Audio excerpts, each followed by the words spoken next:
Hey guys, Rob from Georgia, aka VHS82 apostrophe here with you, and joining me not too far from the great land of Canada, Len, aka BDG Reviews, along with Will and the Dawn. They are the hosts of the one and only Bay of Blood podcast, and as well, Body Bags is in the house. We're fresh off our 12th Black and White Nights commentaries, rolling on into episode 13 as we look into Let Sleeping Corpses Lie from 1974, a film by cult babe George Gras.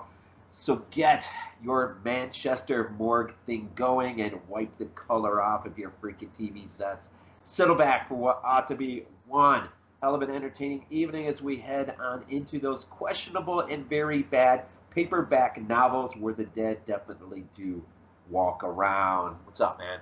Not much, man. Not much. Had to integrate a little bit of some actual lines from the movie into there. Yeah. George talks, or somebody mentions, the dead. There's no dead. They only walk around in those bad novels. Oh man. We'll see that at some point. Oh yeah. So yeah, it's just weird. Episode 13, it just kind of dawned on me. Yeah. What does that mean? Yeah. Number 13. We'll say it's good luck. So, Let Sleeping Corpses Lie. That's the title I would have known growing up as a kid. What's the title you're most familiar with? Let Sleeping Corpses Lie is the one I always know because I had it on Anchor Bay VHS and DVD under that title. But nowadays, it's apparently known as The Living Dead at Manchester Morgue, which was its original title, apparently. So, let's just say this. I've never known it as Don't Open the Window. Yeah, that is... Yeah, I don't get that title. Usually when I hear one of those titles, I'll be like, oh, okay, I get it because of this scene or because of that scene. It's like this time, it's like, no, I don't get it at all. Yeah. So, how much of a history do you have with this film? This movie, I actually remember I bought it. It was a complete blind buy for me. I bought it, the Anchor Bay VHS of it, and I just fell in love with it. I bought it honestly 100% because of the cover that had like I think it was like the three like ghouls. Yeah, that's the Blue Underground DVD release cover. Yeah, and I loved that cover, and I was just like I want to see what that is. I had like a bit of money spare for whatever reason. I thought, you know what, I'll just pick it up, give it a shot, and I thoroughly enjoyed it.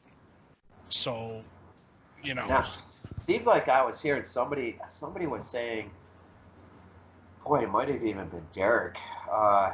Is it true Blue Underground it sort of sprung out of Anchor Bay?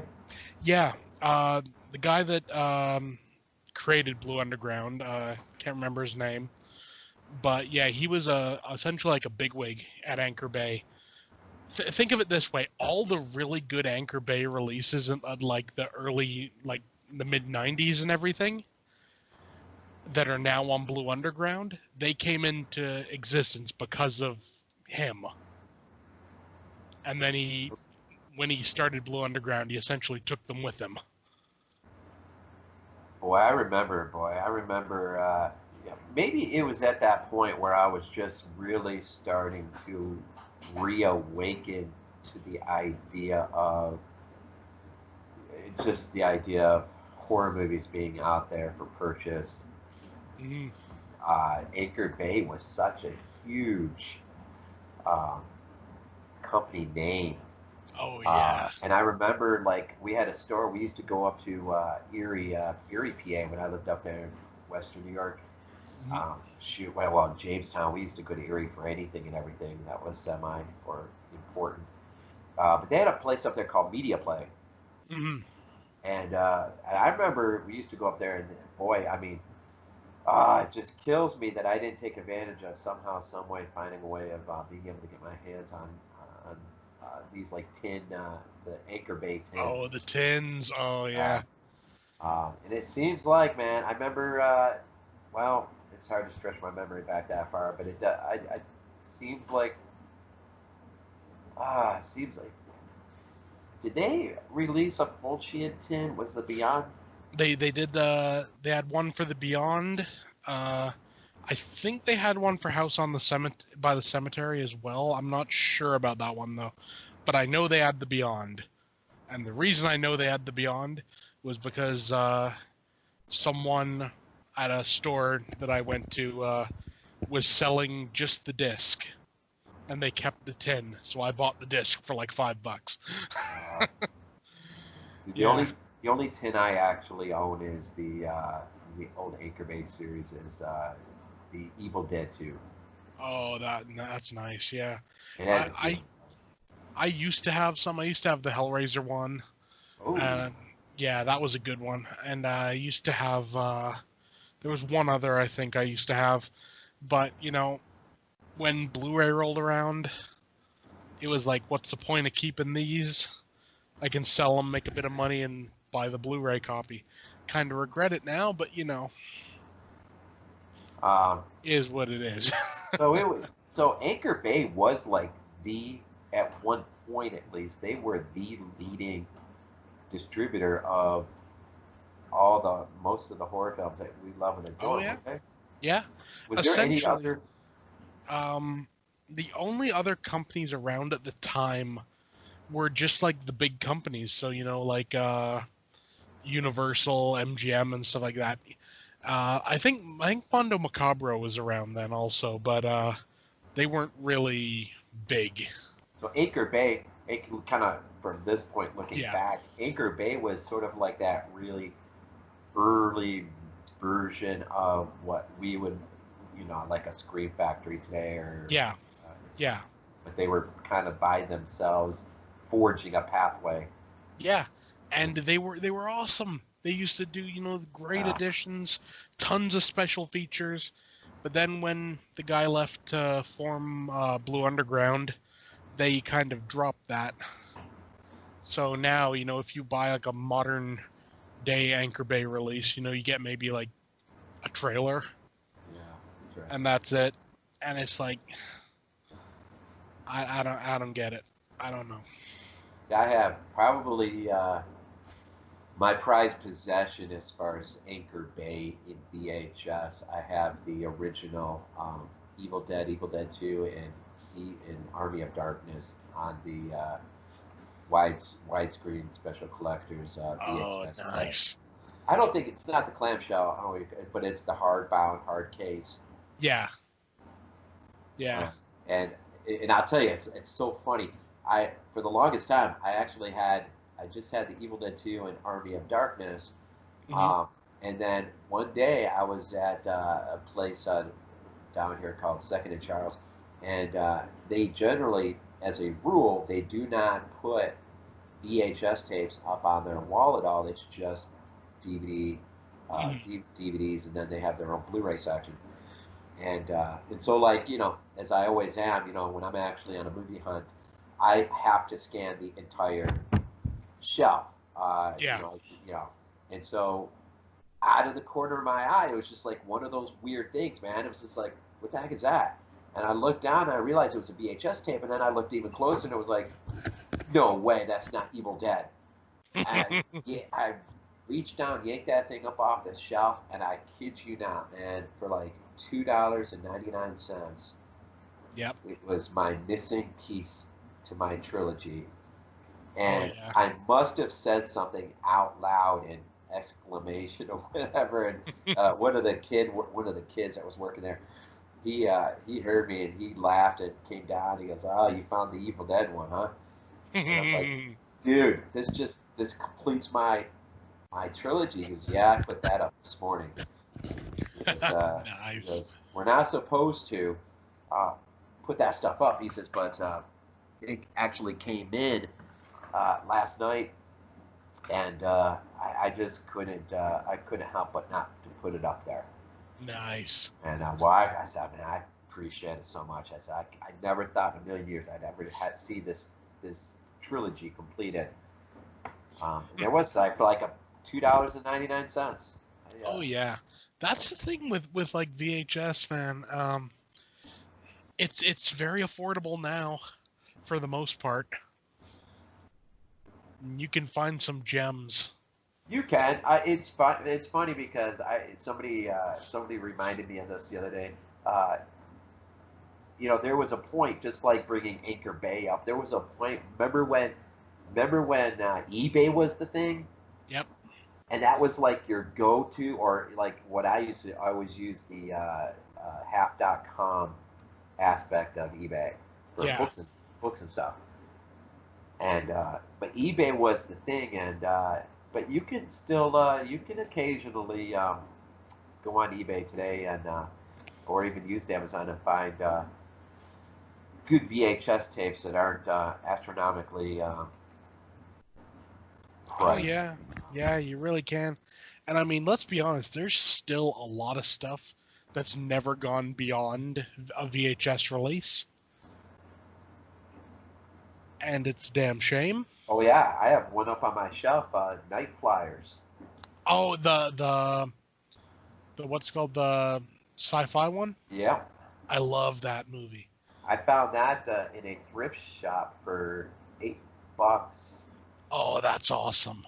One of the well, no, I was gonna say it was one of the most expensive tapes I've picked up, and it wasn't actually my hard case uh, edition of Stage Fright. Uh, Ah, I found on Amazon used. That was probably 15 or 16, I think, something like that. yeah. I mean, it's the sort of thing though. Like Night Flyers is a perfect example. I've only ever seen that from. I have like a VHS rip. I have like the digital file or whatever. I found it somewhere, but it's awesome. And like, what? How is that not? How does that not have like a proper like DVD or Blu-ray release? Well, how does Blood Beach not have a proper release?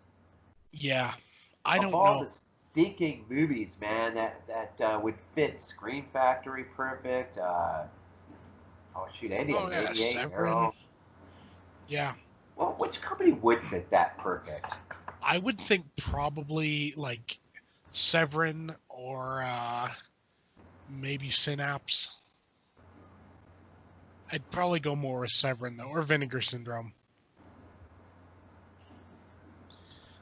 I always think, isn't it something with the rights Yeah, as to why Blood Beach? Yeah, yeah, that's what I've heard before. Yeah, yeah, and like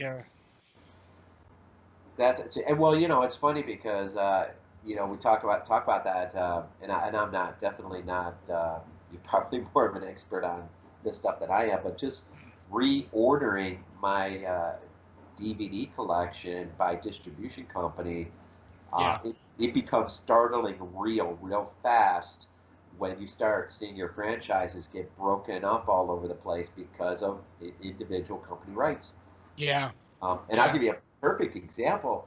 Uh, is initially Rob Zombie's first Halloween entry, yeah, both its theatrical cut and unrated cut on DVD got released by Dimension, yeah, but then its H2, both theatrical and unrated DVD, got released by Sony.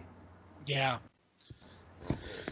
It's one of those things, It's like you always get that question in your mind, like, okay, do I keep going with the company aspect, or do I, you know, keep the series together or whatever? It's one of those things. It's always kind of odd, to say the least. It does, but it does wake you up to the idea of rights and Yeah, who owns it. And you're gonna obviously run into this stuff being region free, and when you pick up, nice editions of some of your favorite movies off of, say, Amazon UK, yeah, or even going specifically Amazon Germany or whatnot. I think that's where I picked up my I don't know what the right technical word for it. I guess just the metal casing of Halloween 3 Season of the Witch. Ah, okay. Seems like, without getting up and looking at my shop, it seems like it was a company, NSM, Okay, I think I know that name. had put that beautiful, beautiful artwork cover on that though. And but that's the minor little price of redoing it by distribution company. Now you've got your franchises split up all across the. So where's Halloween 3? Oh, it's way 2, 3, 4 shelves up that way. Oh, where's that? It's Yeah, yeah. But I mean, it does, it does have its own unique. Uh, it doesn't look quite as sharp as the Blu-ray section, just simply because it's, the arrows stand out much better, and yeah. the 88 stand out much better, and um, but it is kind of funny when you realize that. Well, in my Blu-ray section, arrows dominate, but in my DVD section, Universal dominates. Yeah. And also, I mean, there's so many titles that get multiple releases from different companies.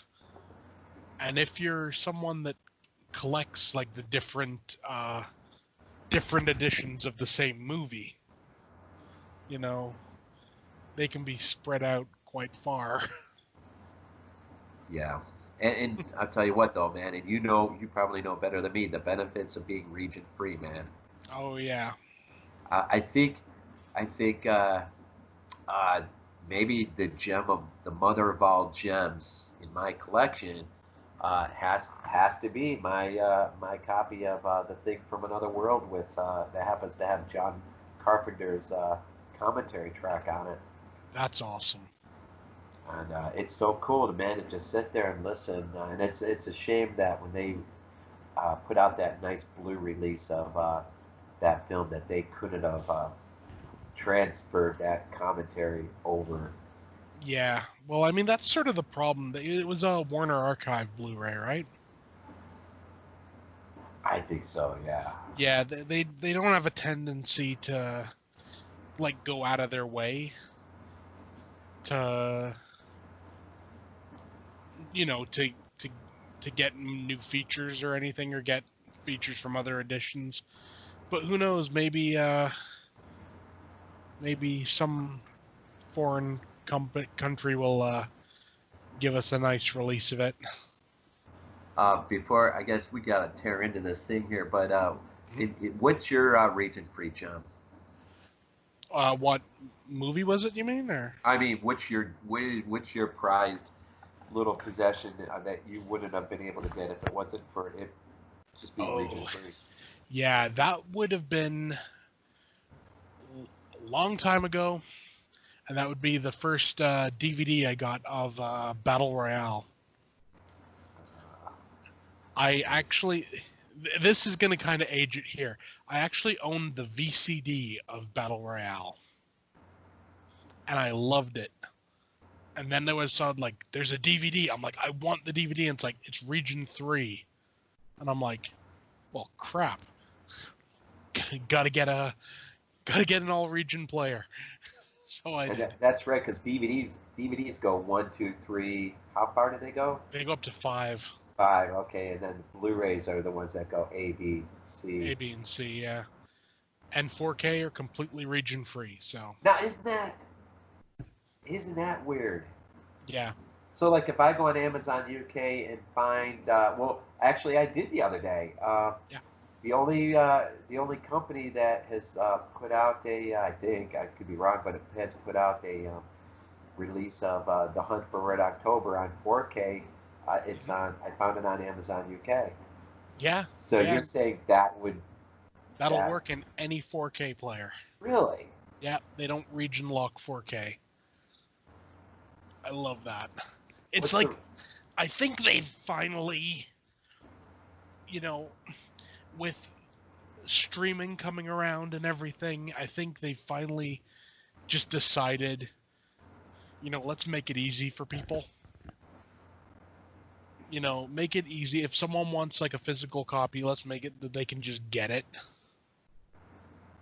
Yeah, I mean, it's probably, I don't know, a double-edged sword with this kind of thing, because on one side of things, you want to see things become much more easier, but on the other side, when you've taken the effort to go the distance to get your hands on certain things, and Hmm. then suddenly they become you know available to the masses. Yeah. It kind of I don't know. It's like being in Walmart the other day. I see we're starting to see some Screen Factory stuff come up, and I saw can't remember what it was now. I saw something that I already had the Screen Factory Hmm. release of it in my collection, but there it was on the Walmart shelf for $12 and change, and I'm thinking, Oh, oh, it was the thing. oh, cool. And I'm thinking, I spent over $25 on pre-order for that. Yeah. I mean, but it's hey, I mean, I guess if you love the thing enough and want everyone to have a decent price, it's just what I'm saying. Yeah. Yeah. It's like you put out the money and you do what what normal or not normal, but the average person may or may not do, and then boom, it's like you realize, if I had just waited, I could have just got it for $12 a change off the Walmart shelf.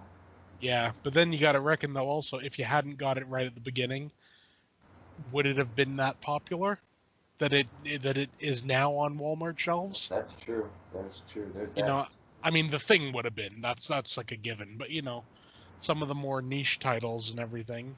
Well, I mean, it's like one of the reasons that drove me to Region Free, anyways, was to get a copy of Anthropophagus, and at the time, Hmm. the only one that had a ready release was 88 Films. Yeah. Now, since I went Region Free and bought it, Mhm. we've had who's put it out? So it's not Severin. Severn put it out Yeah.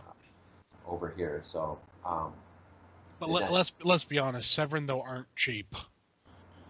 At least no, they're not up here. So no, the and more, Walmart is. mm, I was just gonna say Walmart is probably your just because they buy in bulk, and it makes you wonder the deal Screen Factory cut with them. yeah. Well, honestly, if it can push down Scream Factory prices, I have no problem with it. Scream Factory prices are just way too high. Yeah, I wonder. It's funny. I wonder though if let's just say if Screen Factory decides to this is the route they're going to go, Mm, then as far as what we've gotten used to in the past in terms of the amount of extras and the amount of stuff that they were willing to put into it, are we still going to get that stuff, or are they going to cut that stuff down to warrant having it on the shelf at Walmart for $12 and change? I don't know. If they start cutting it down, I think you're quickly going to get people moving over to Arrow and these other companies that are still giving the premium products. Because that's it's let's be honest, movie fans don't just want the movie. They want everything else as well. The normie everyday fans, they're happy. They could just be happy with the movie. But you know, real fans want more. Yeah, and right now, boy, Arrow and Blue Underground probably right now is kicking everyone's arses for Yeah, I the mean, moment. yeah, I mean, especially well, they've been doing quite a few 4K, haven't they? Yeah, I mean their And recent release of what New York Ripper, Zombie, House by the Seven Maniac, right? Did they do Maniac, Maniac? Yeah. yeah, Zombie, uh, which I have not. I've been told once you're 4K, um, even if by putting a non 4K disc in, the Hmm. picture quality is going to be a little bit better than it would if you had it in a regular Blu-ray player, Yeah. whatever. So I haven't really tested that out. but I wonder because that Zombie Blue Underground release of Zombie, the not the 4K, but the one they just put out prior. Yeah. That movie has never looked so beautiful. Yeah. So it makes you wonder if the 4K, is it even better, or is it just, a slight improvement? I don't know. Yeah, see, and it's the difference between your copy of Suspira on Blue and my 4K. I mean, Hmm. it is absolutely beautiful. I mean, it's just, I mean, it's astounding how good that movie looks. Hmm. But not to like really undercut that. When I first picked up Jaws 4K, Hmm. having an inkling that we were probably going to be going 4K, but thankfully they had the blue in there. Yeah. Um, just the blue, the jump Mm. up from the previous releases was absolutely amazing Yeah, definitely. in the transfer quality. So it's tough to know like just how much of a jump there really is between say when I watch Aspire on 4K and when you watch the Synopsis Aspire on your blue. Yeah. It's hard to imagine the jump is that big Yeah. because the release in of itself is probably just stellar. Yeah. So, anyways, Yep. we want to get this going. Yeah, might as well. So, So we're we're both. both on number one. Yeah, well, I guess we should tell everyone we're both running different copies. I'm running the Blue Underground Blu-ray. You're running the Blue Underground DVD, right? Yeah. Yeah. So we're just going through the scene selection, and we're on the scene 1. So that's where we're gonna start. So, you ready? Ready. Okay. 3, 2, 1, go.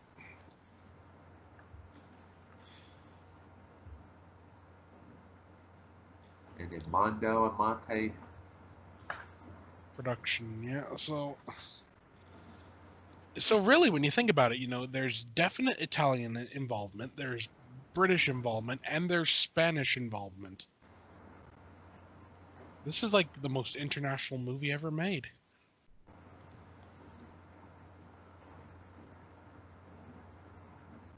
I'm already getting sucked in, man. Oh yeah. It's a great flick. It really is, and it's so underrated. I love that, a Norton motorcycle. My dad had Harleys when I was growing up as a kid. Mm.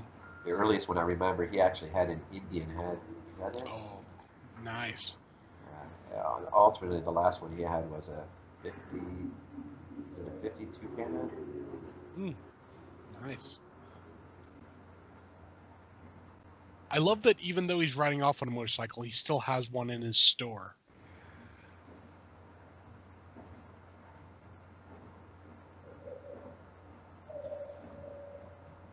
Ah, see, okay, so my title here is Let Sleeping Corpses Lie. Yeah. Mine hasn't actually popped up yet. It's going to pop up right now. Arthur Kennedy in.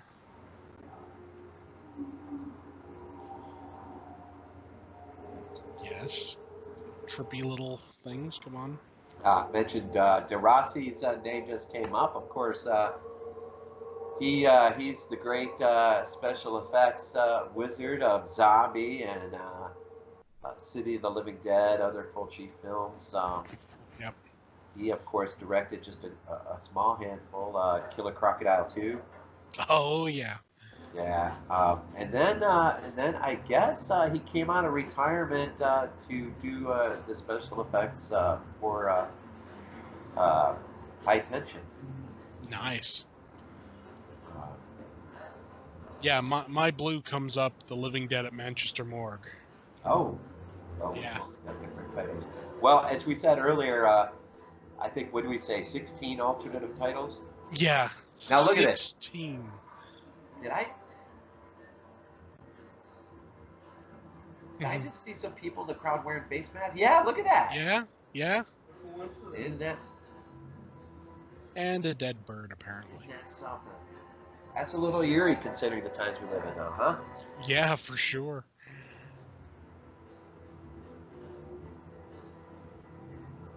Okay, and that's definitely in Manchester there.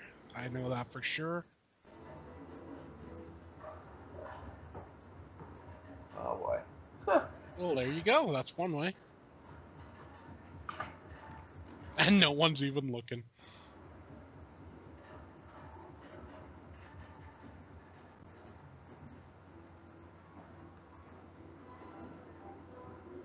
Except for the bus driver who's slightly irritated.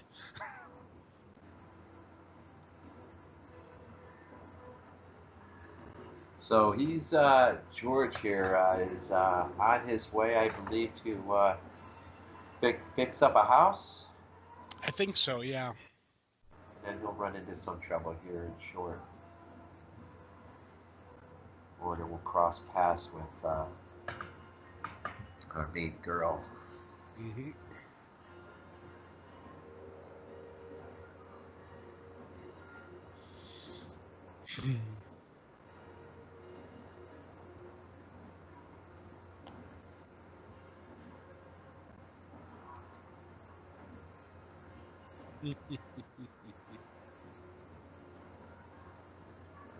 You know, this general has sort of a dreary look as it is, and it's almost compounded by the black and white.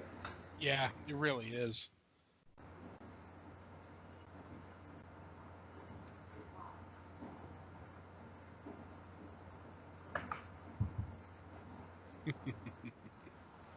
Never leave your bike unattended. Nope.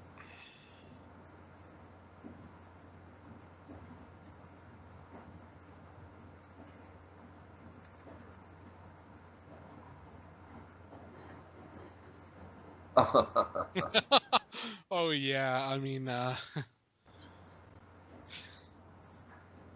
oh, admitted, probably back then that's not so old a bike, but Our introduction to Edna.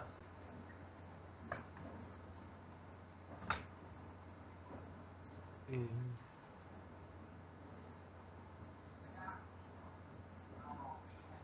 It's kind of an interesting deal they work out here.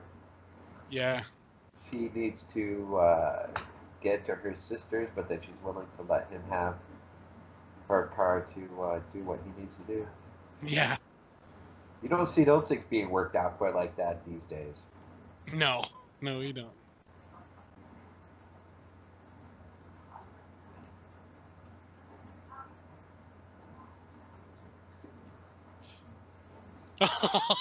That is kind of, well, you'll take me there. It's like I'm not getting like, and I'm driving. That's awesome.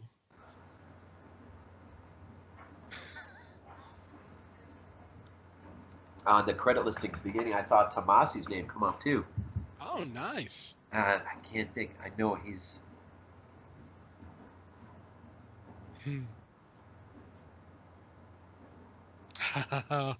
Man, Bonus, Windermere. I'm loving it. Due to the fact I was born around that area, so. Tomasi. Editing.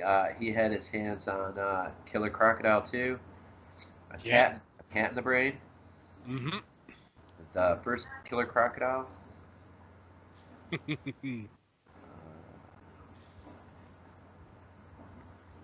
Some Fulci films.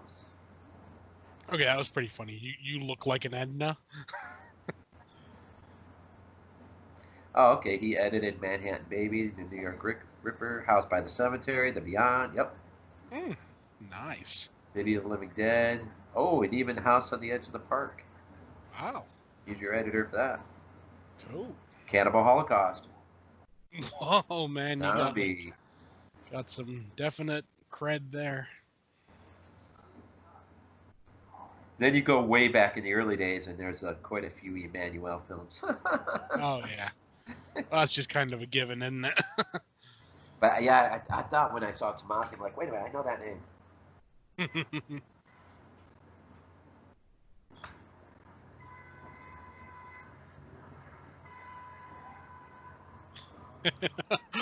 Dude, seriously, share the road.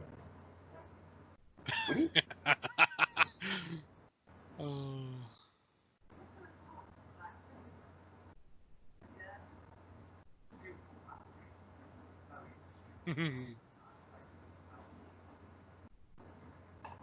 So you're right. You're right when you said a little bit earlier on a bit of a, yeah, the Italians, the Spanish, and the British all sort of have hands in this. Yeah, it's I don't know what to make of it. I mean, it's like in a way it's how can I put this? It's like it has multiple personalities, but they all mesh together.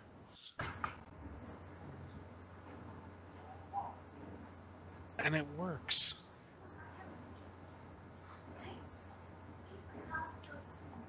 I love that. Take me there, keep the car, and I'll then go there.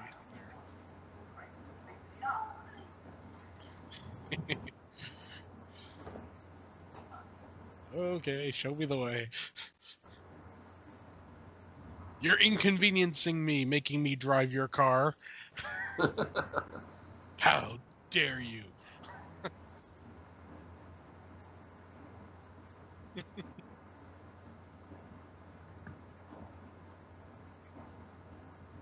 Man, I should show this movie to my parents.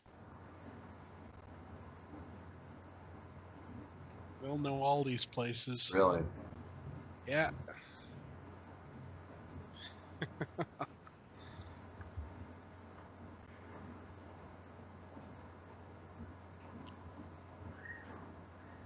Bird squawking.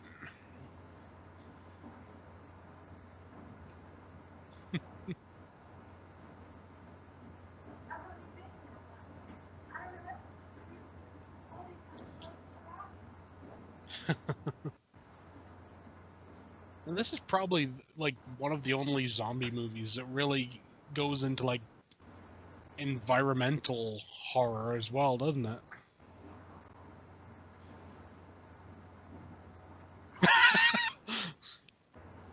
Why are you taking me? Because I don't trust you. It's awesome. Oh man. It's her car. He's taking complete ownership. Yeah. Like, yeah, sure, I will.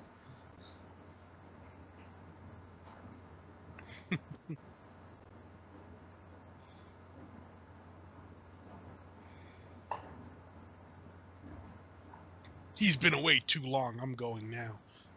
What was it? They're utilizing a sound wave Yeah, technique to is that what, a pesticide?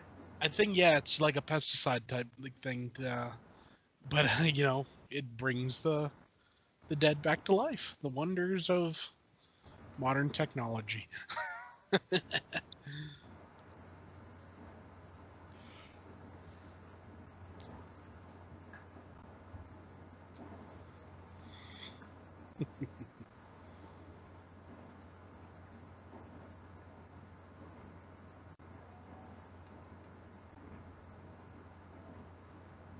What you know? There's that grapes of death Mm-hmm. that works off an environmental. Yeah. Isn't who directed that?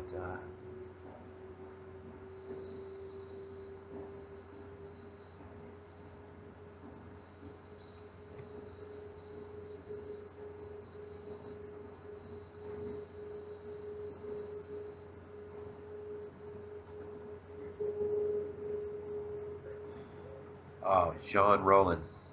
Ah, yes. A young woman discovers that the pesticide being sprayed on the vineyards is turning people into killer zombies.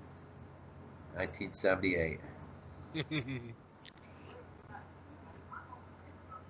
That was a French film. So there you go. 78. Jean Rollin kind of put Nice. out his own little pesticide is wreaking havoc. Hmm.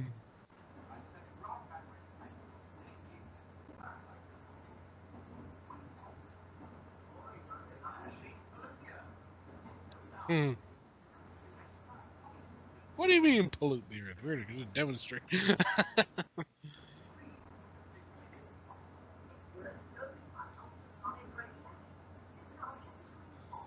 I love that. It works by ultrasonic radiation, not a chemical involved. It's like, yeah, the radiation part would have been, a bit more of a red flag, I think.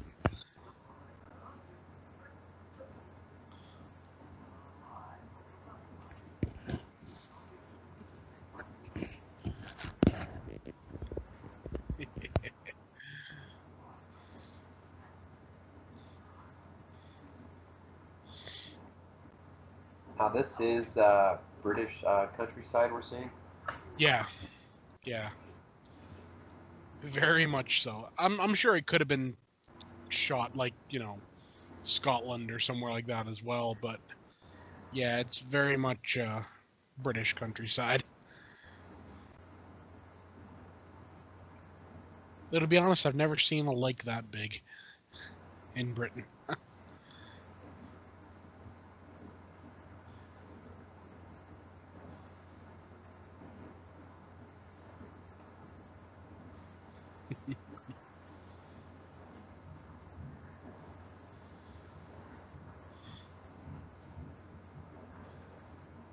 Yeah, most of it was shot England with a little tiny bit in Spain.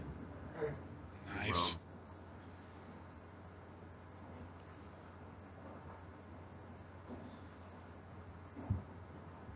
The black and white in this scene is working just really well. It's absolutely beautiful.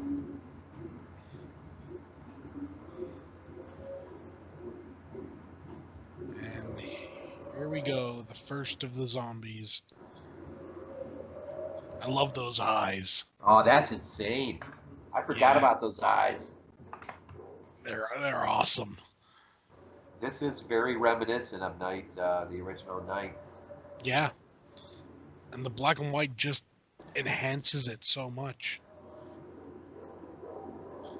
Interesting thing about I remember hearing once about this movie is the zombies in it always appear however they died. So this guy drowned, so he always appears wet. Yeah. Yeah, that is interesting. Yeah. I mean, it's something you never really consider, but does it make sense with the whole, like environmental thing? Not really, but that's the kind of device that you would probably be most apt to come across if you're reading a book. Yeah. And it's being described that way. But to see it in a film, yeah, I can't think of any other real examples of. No. It's a neat it's almost like something you'd expect for Ghost like movie? from yeah, or like from like a Hammer film or something. That's one thing I've always found with this. Maybe it's with the British setting and everything. It always feels like a late era Hammer film. Like, Yeah. is it like if Hammer hired Italians to make a movie, this is what it would have been.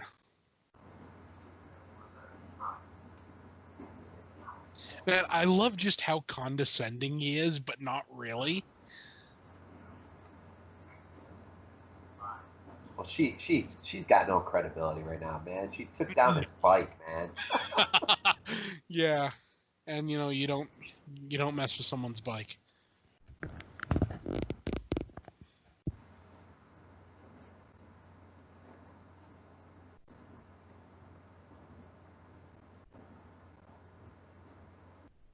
Photographs look insane in black and white. Oh yeah.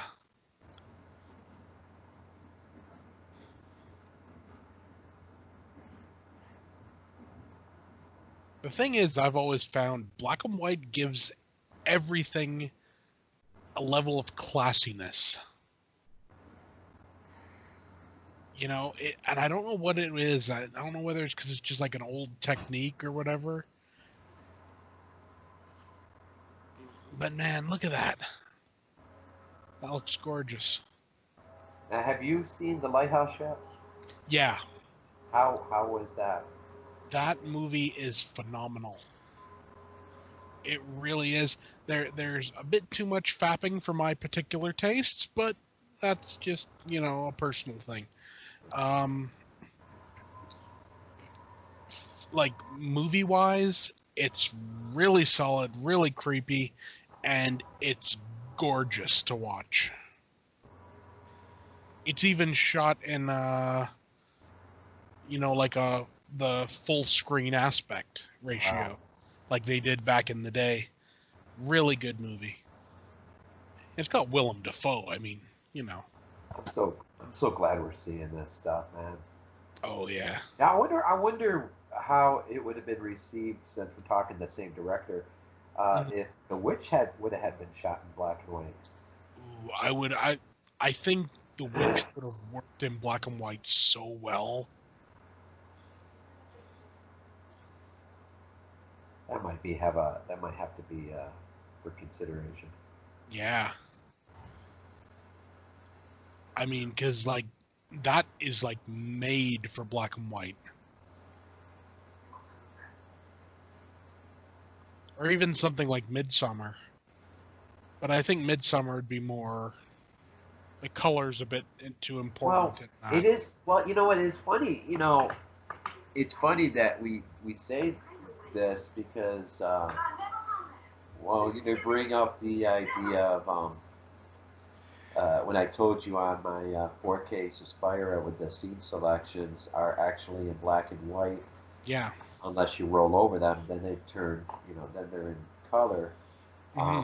which is interesting. But the other thing is just the whole, George Miller being forced by the studio to, release Matt or Fury Road in color, Yeah. having initially actually filmed it in black and white, or at least wanting to. I can't remember how it all unfolded, but I know he desired that movie to be in black and white, Hmm. and the studio was like, "No way, this has got to be color." So he went from one extreme to the other and created a color palette that was just absolutely unreal. Yeah. Um, but there's this,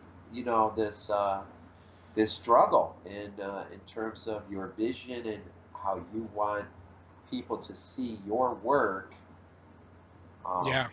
get in color or black and white, and maybe we're finally seeing the beginnings of the studio system or whatnot bending Yeah. a little more. Well, that's the thing. It seems to me when studios let a director do what they want, that's when you get the best product. And I mean, I get it. If you put in like $100 million behind a movie, you don't want something. You want something that'll make your money back. But if you have a director with a known track record, let them do it. Give them creative reign and just let them go. Well, I think that's eh, where the whole.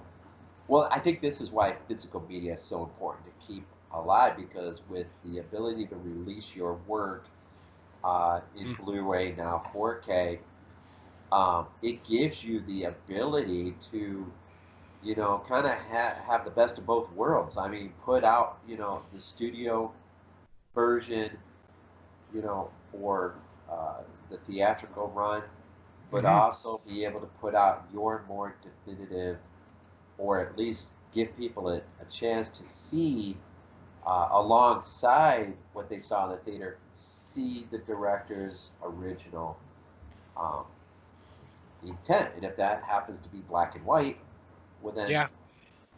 he ought to be allowed to paint his film both ways, release it in physical media, and let people decide which.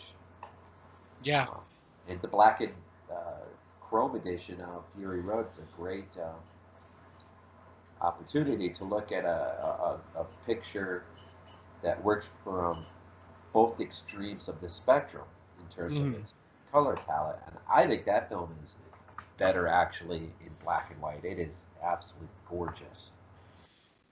Yeah, I've never actually seen the black and chrome cut. I just saw the theatrical, and it was an awesome movie to begin with. So I can only imagine how good it would look in black and white, especially with you know the fact that that's what he wanted and that's how he made it.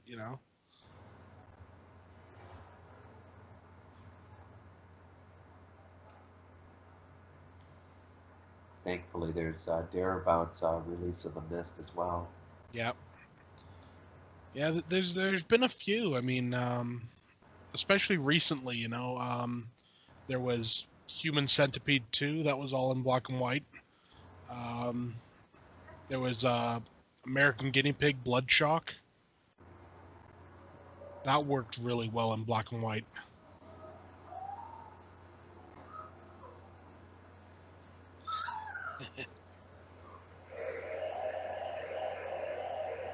I love the sound effects. Mm. Yeah, those eyes are awesome.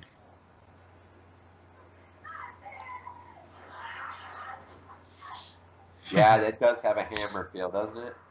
It really does. I mean, I always remember when I had this on VHS, I had Plague of the Zombies, the Hammer film as well, and I always thought they went well together. It was on. I had in the same. It was one of those. Like the clamshell cases, like not the big ones, but the smaller ones that Anchor Bay did. Right. Yeah, they were in those, and they went together really well. Those two movies. I always love it in film when the camera captures the reality of what has taken place, even if those in authority do not believe the person who's bringing the story to them. Yeah. Um, I remember Jaws too, man, with the photographs I could take in at the bottom. Mm, Brody has a hard time selling those off, though. yeah. Hell, I always remember in the first Chud movie where you know they've got pictures of these like homeless people all ripped up or whatever, and the guy's like, "Oh yeah, it might have been a dog that did that or something." It's like, yeah, sure, buddy.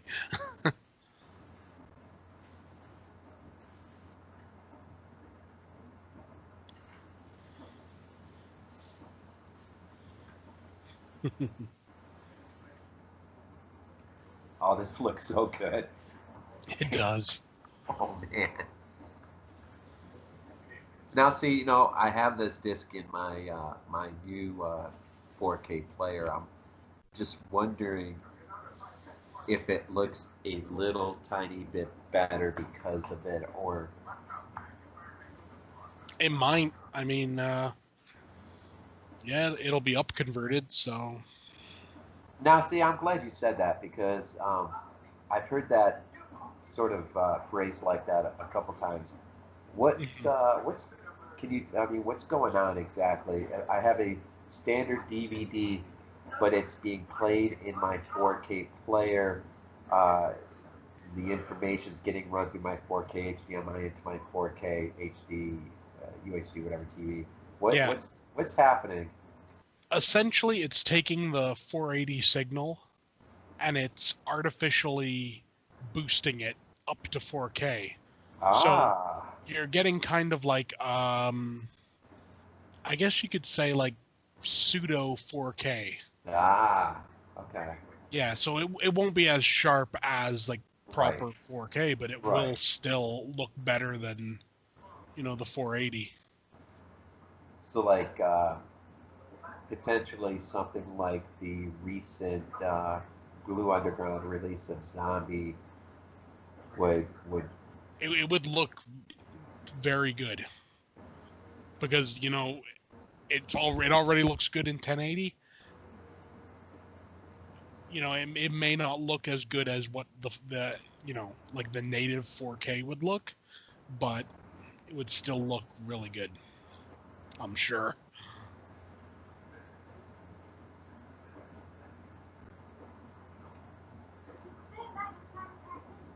Yeah, Jeremy was explaining that to me a little bit, and I really wasn't sort of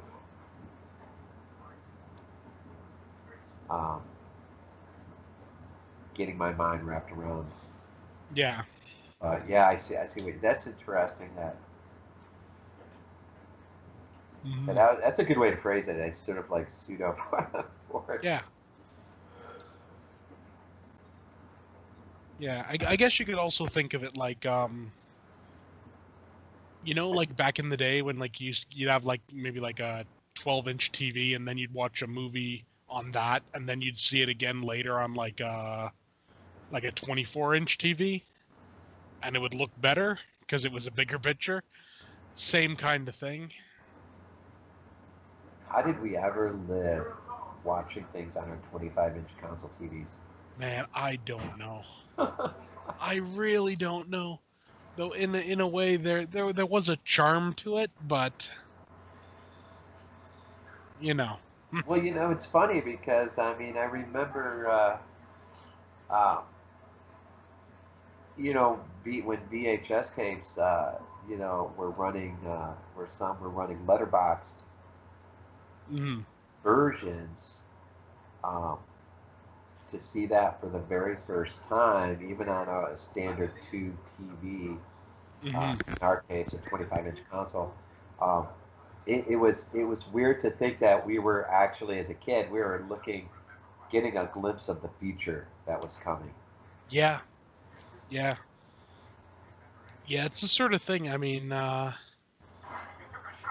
it really depends on also the whoever directed the movie, because I mean, Stanley Kubrick is well known for preferring the widescreen format, like the full screen format. I mean, so he would film widescreen because the movie companies essentially told him to, but he'd film it as if it was going to be full screen. So that's why all the action takes place in the middle of the screen. You never see anything off to the sides. You know. Did Zombie film Lords of Salem in widescreen? Yeah, as far as I know. 'Cause I know he was kind of taken back by Kubrick. Hmm.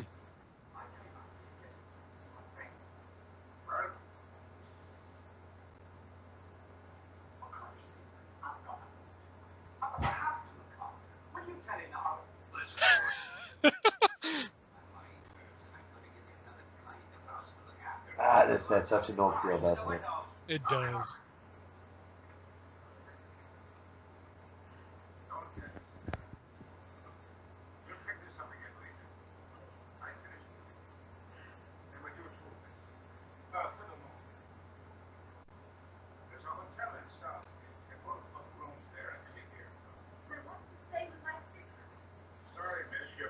I love it, man, when you get the old aged authority figure who looks down on the punk kids and Yeah. don't know anything. As far as I'm concerned, you killed a person. Yeah.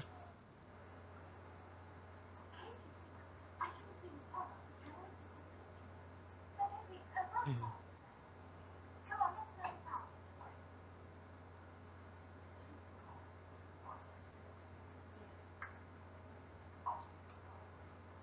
I love it how he's just onto it though, man. He's just like, Yeah. yeah, it kind of reminds me of the character a little bit from The Bird with the Crystal Plumage. Yeah. He was bent and determined to figure that out. Mm, That's the film, right? From the camera. yeah.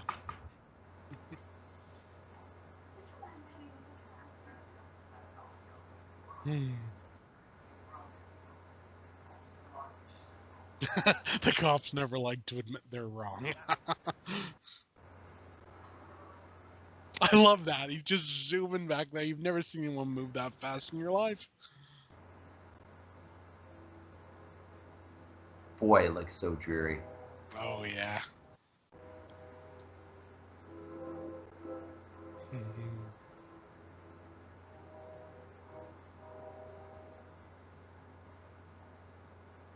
You know what? Just seeing this shot right here calls to mind the original black and white. Was it Children of the Damned? Oh, yeah. That was a pretty creepy movie, man. It was. Both Village and Children, both of them were really creepy. I mean, you wouldn't think, like kids with glowing eyes would be overly creepy, but they are. The Old Owl Hotel. Oh, I forgot there was an actual owl. Better there than the slaughtered lamb, I guess. Yeah. I don't know why I just got the urge to want to see that. Yeah. I love that they went through that way. It's like, you screw that. I'm not walking under that thing.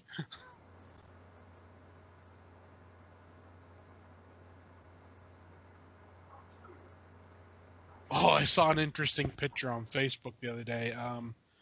They had a picture and it showed some baby owls that were in some guy's roof. And they looked just like aliens. It's creepy as hell.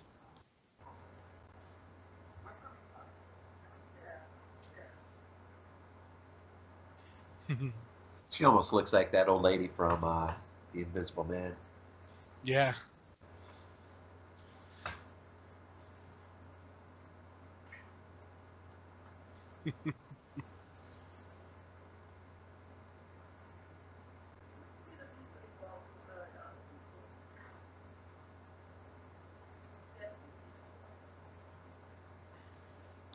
Please bring back the film when you're done developing it.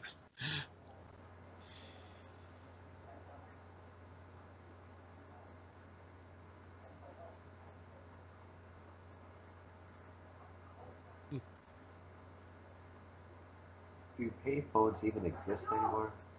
I don't think so, no. I don't remember the last time I even saw one. Yeah, I mean, well, I remember how long, maybe a year and a half ago or so, I remember going into a mall and they still had the payphone, but they'd removed the phone book. And I just remember thinking, like, how do people know the number to call now?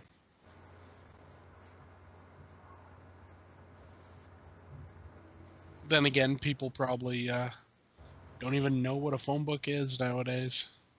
Love it when the music kicks in here. Yeah.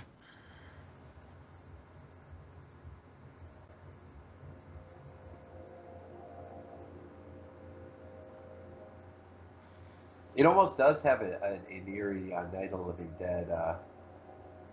Yeah. Like right here, right this second. Yeah. Like I could really picture this music being in Night of the Living Dead. Yeah. I love that, like these. I know it almost has a sci-fi feel, doesn't it? It does. It really does. Keep expecting, what's his name? Professor Quatermass to just appear and try to explain everything. I've always liked the style of that floor. Yeah.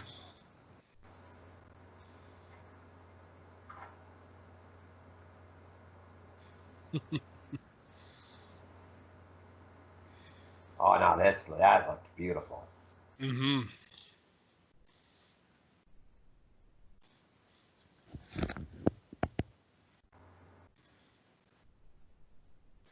Wandering around when you ought not be. Oh, look at that. kind of weird cases to have a body in. They are. They really are.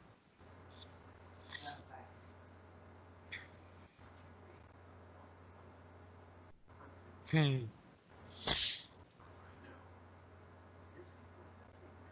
I always love it when you get the low, when the camera's down low, looking up like that. Hmm.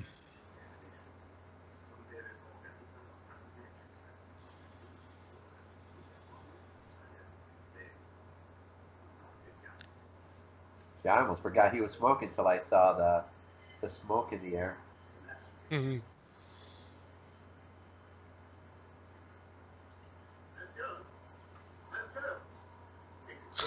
But yeah, you look after her.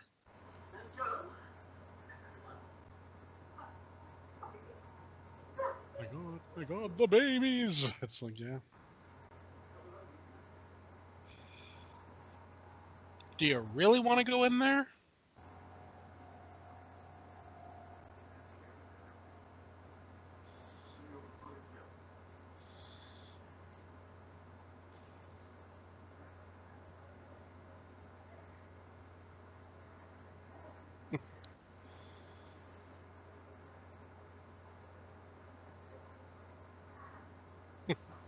It's sort of It's Alive.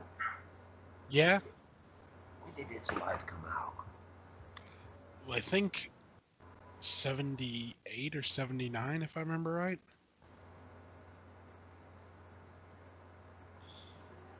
No, 74. It came out the same year. Whoa! Isn't that funny? It's like, damn it, it's I wonder who lead from who. yeah. Isn't that funny? Two films same year, where albeit one definitely the infant is the focal point. Yeah. And here it's just sort of a continuation of the effect that this radiation is having, but still, Hmm. isn't that interesting? Yeah.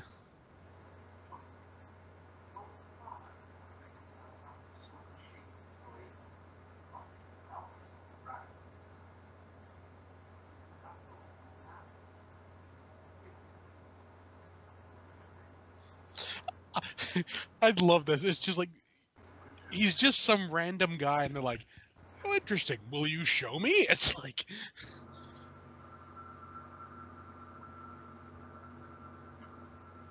mm,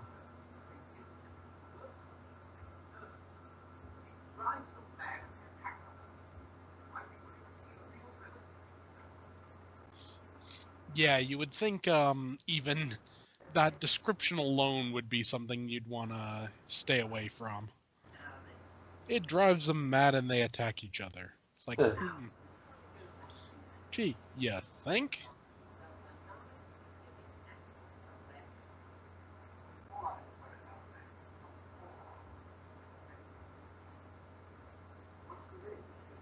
Mm, Now this would be an interesting podcast. 3 films that deal with pesticides as an issue. yeah, You got this, Grapes of Death, and you just have to find more. yeah, yeah. I'm sure there is one. I'm just trying to think of one.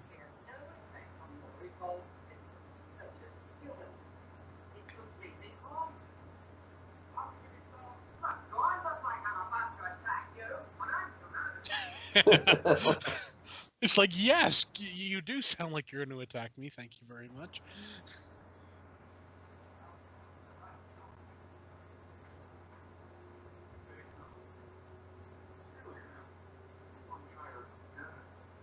Mhm.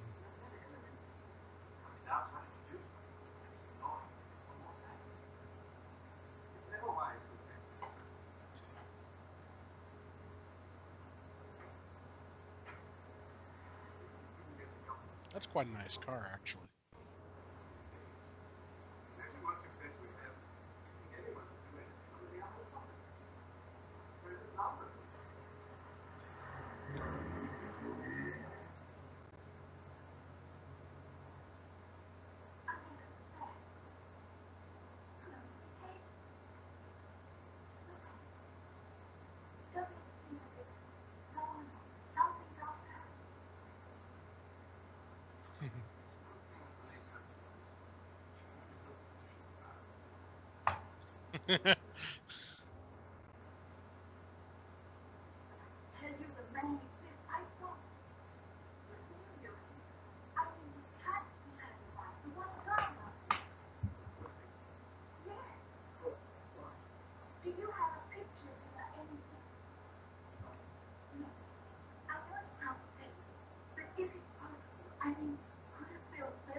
Huh. Well, you don't hear that in films anymore today. Nope. No, you don't.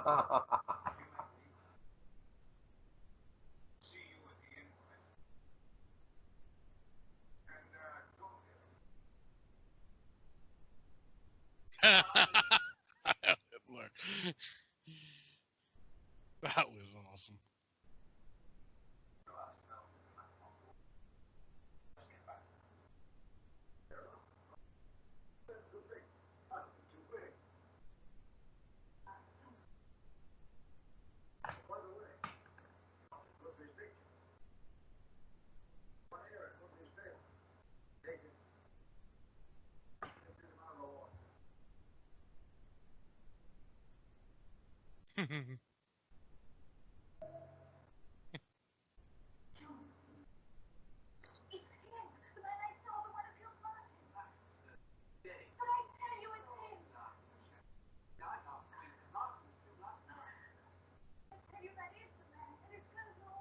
Isn't that weird though? How the cop doesn't want to have anything. He doesn't want to hear anything that this guy has to say, but then this guy doesn't want to hear what she has to say. Yeah.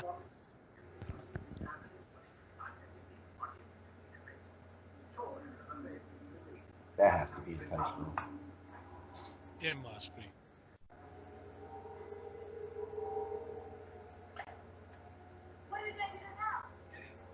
I love it. This is her car.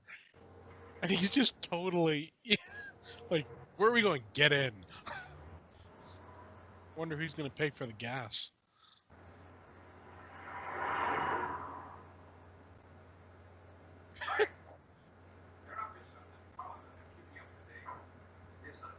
You get out of the car holding onto your gun.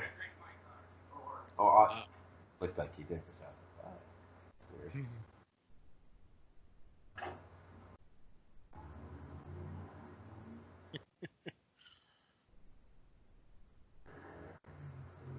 Where are we going? The only place where I can cure you of your fancy hallucinations. Your fancy hallucinations. Good stuff. This is good stuff. It is.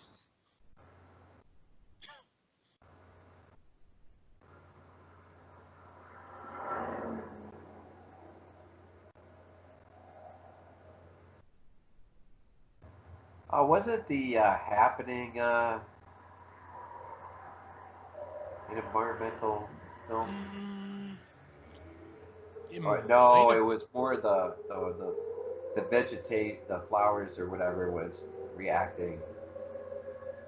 Oh yeah, something like that one.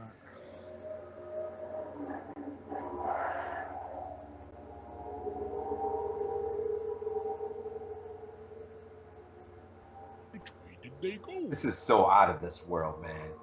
It is.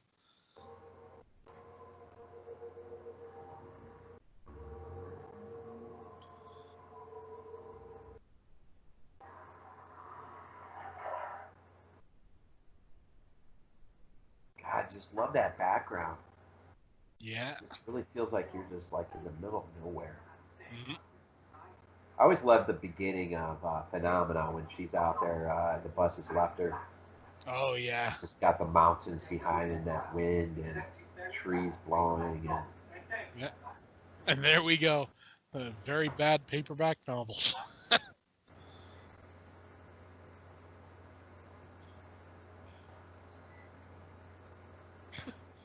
I don't know why she decided to put her arms out and run up the thing as if she was wearing, as if she had wings, but who knows? To each day own. I think if I remember the trivia section right, this cemetery is where um, who was from Robin Hood. Uh,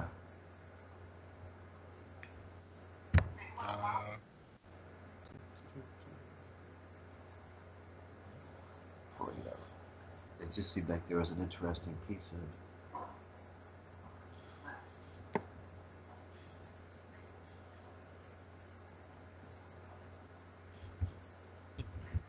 Yeah, the cemetery scenes were shot at the historical English graveyard where Robin Hood's Little John is said to have been laid to rest. oh, that's cool. The production experienced trouble, though, when tourists arrived to see the crew and their garbage hanging around the cemetery. Complaints were made, and the film crew was forced to wrap shots in the cemetery in 24 hours.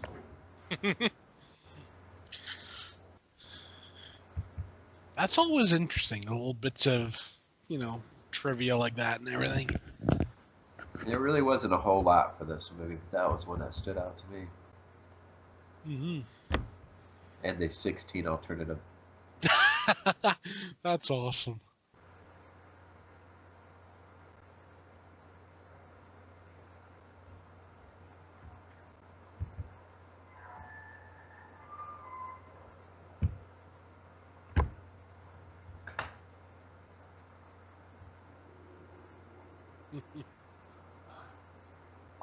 Now this. Yeah, this is pure Hammer horror right here. Yeah, Hammer slash even a bit of Bava. Oh yeah, like Black Sunday. Yeah, Yeah. got some creepy stuff, man. And you know the thing that kills, the nun, the nun could have been so much. Oh yeah, you really could. Because let's be honest, there were some creepy scenes in that. We need to do that in black and white. Oh yeah. That definitely. That's when I have seen in black and white, and I made a comment about that in my body bags review. Mm-hmm. To that effect. In fact, I think I even uploaded the review in black and white. Oh, that's cool. For that one, I think I did. But yeah, that is a movie that is much, much more preferred in black and white. I really like how that movie looks. Cool.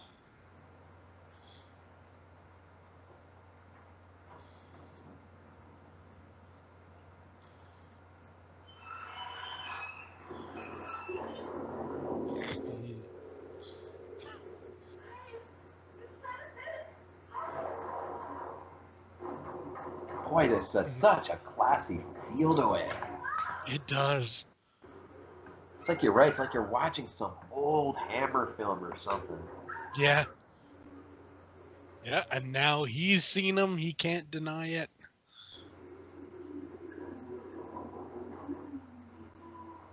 Just jump kick him.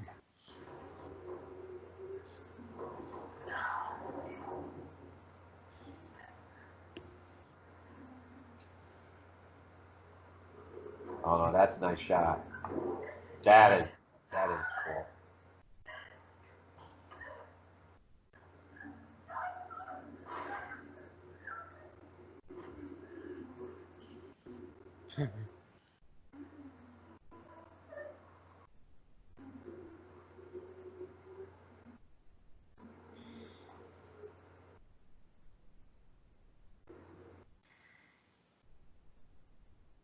That's the way to do it. Ooh, there's I was just thinking of the very end of City of the Living Dead when he puts that big stick through piece of wood through a priest. Yeah, yeah, yeah. I wonder if Lucio'd seen this movie. Because I thought about that scene when they first arrive at the hospital and you see the nurse come out and her eye looks off for you know. Yeah, I started thinking about Fulci and the eye thing. yeah. Well, I mean, there is a connection, right? With Oh, Tomasi, yeah. I yeah, keep forgetting about that. Tomasi would actually, yeah. I bet you Tomasi would probably be the one to be like, well, have you seen my work on Manchester? yeah. Why no, I haven't. Well, you need to. Got this great idea, Tomasi. It's the eye. It's the eye.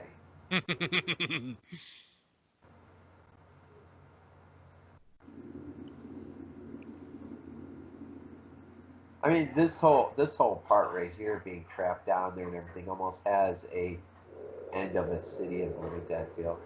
It really does, and I mean, I'm starting to wonder if this movie did weigh some influence on the Maestro. I think it's certainly possible. I mean, I mean, it has to be possible because Tomasi, I mean, edited this thing. yeah. I mean, at the very least, I mean,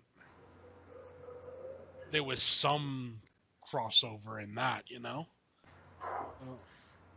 Oh, this stuff gets creepy. Yeah. Oh, yeah.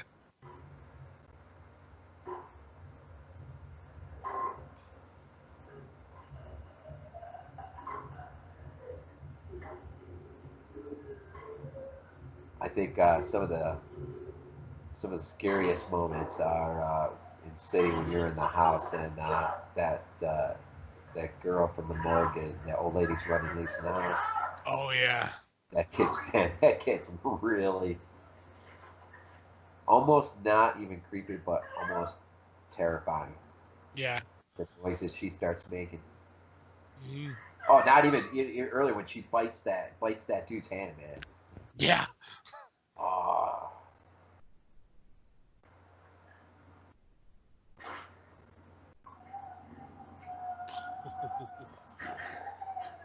nice effect. Hmm. Thank you, De Rossi. Yeah, because remember he's on here too. So you got De Rossi and Tomasi Yeah. working side by side with Fulci, Yeah. who worked on this.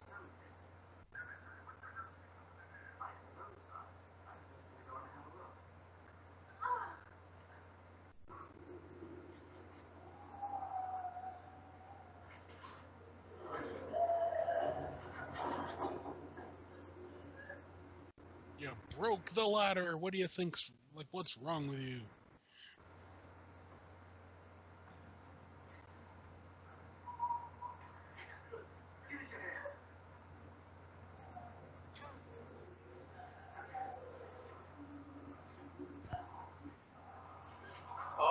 And I'm just thinking Romero.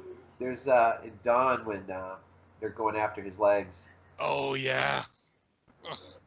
I wonder how much this film did weigh on these people. It must have. I mean, how can it not have?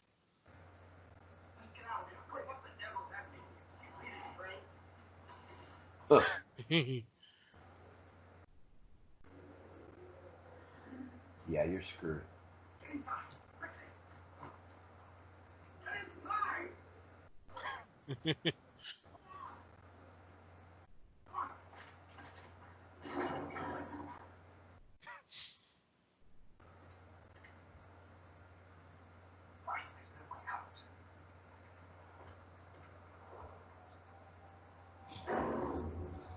You gotta love that. Using like a huge cross just to.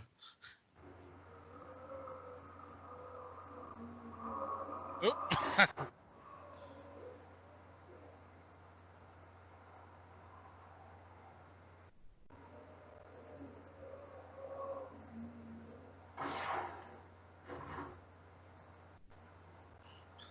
I love how this one guy, he has this look about him as though he turns and seems to have that. Good God, my dear sir, Yeah. what's wrong with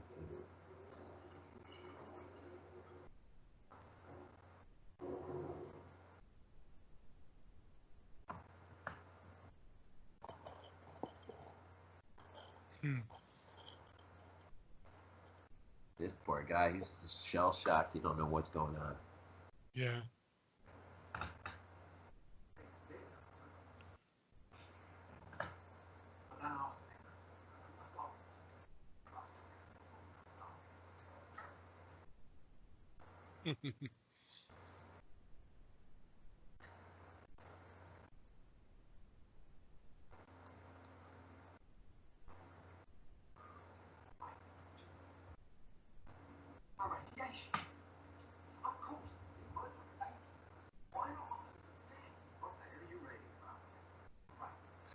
How does he know his name's Craig?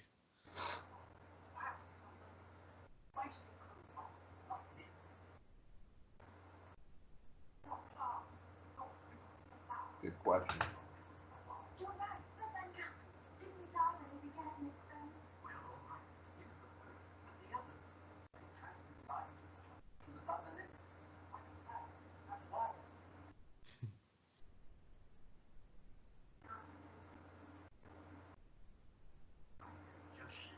I love that. I'd like to be there when he does. It's like, yeah.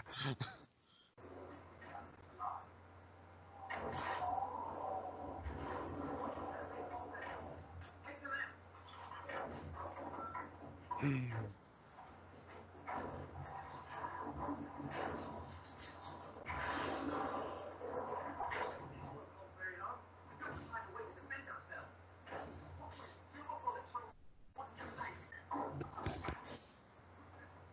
Just set them on fire.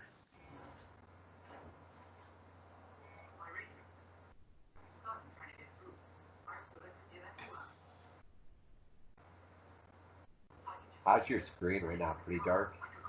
No, not too bad actually. It's pretty same as it's been the rest of the movie, so. I love that. That's his reaction. Like, what happened to the lazy bastard? It's like,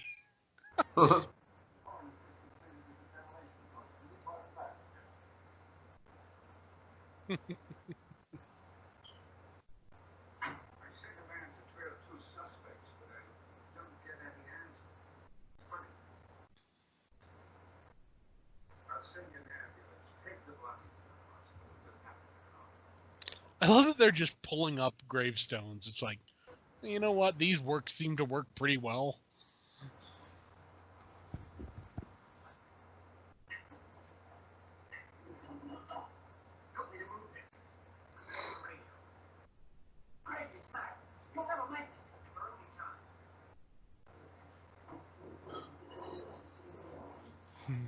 Yeah, I almost kind of wish we would have had, at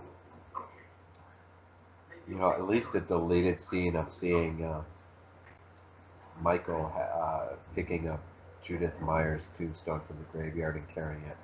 Oh yeah. Oh, that's awesome.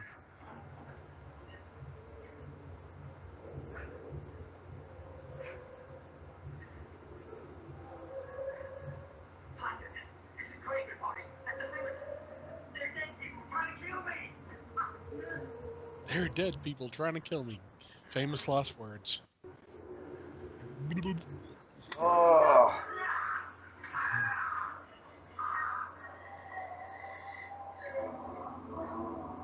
Here you go, folks. Hand it around.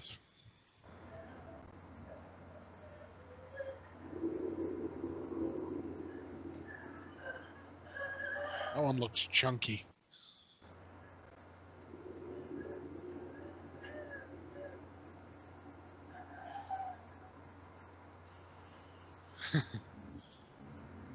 That woman kind of reminds me of that one in Night of the Living Dead when they're eating the two who got like cooked. Oh yeah. Yeah, it always reminds me of one of those zombies there.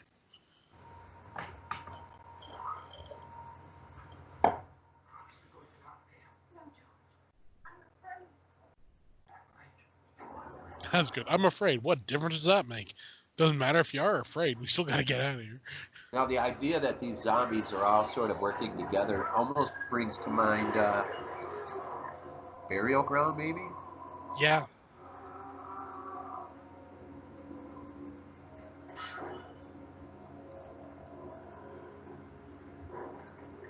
That's something I always think, like you always think with zombies, your first thing should be let's set them on fire.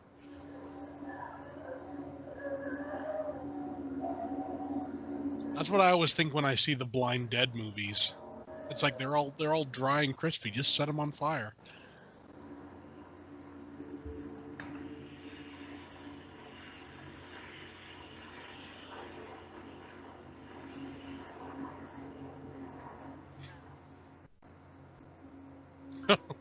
Yeah, not much left to him.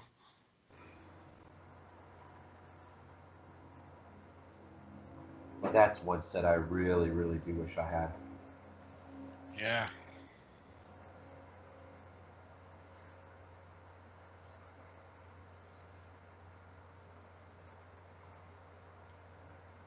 I always get a little envious when I see somebody doing a room tour or something, and they show off their that big coffin thing that's Yeah. It's a damn good set. Do you have that? Yeah. Oh, really? Yeah. Yeah. I actually found it about a year or so ago for like $28. Wow. It must have just been before it went out of print. It's a damn good set. It really is. Every time I try to find it, the price is so high. Yeah. I really wish that would get a re-release, a reprint. Yeah. Who put that out? Was that Blue Underground? Yeah.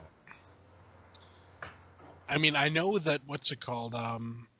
There's like a European set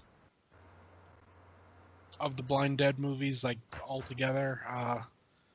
It doesn't have the cool, box or anything, but they are there.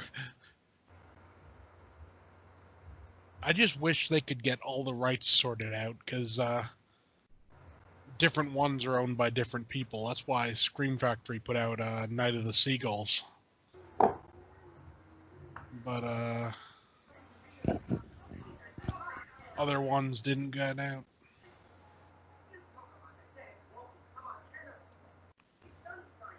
It's unscientific, man. It's like, yeah, well.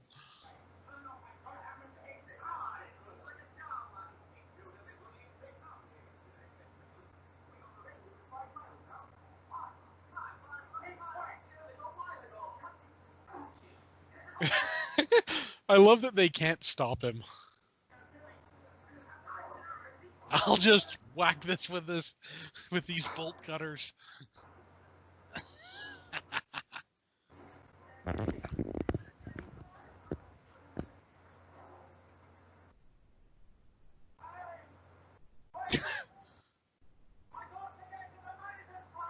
You probably should have said that before you destroyed their machine.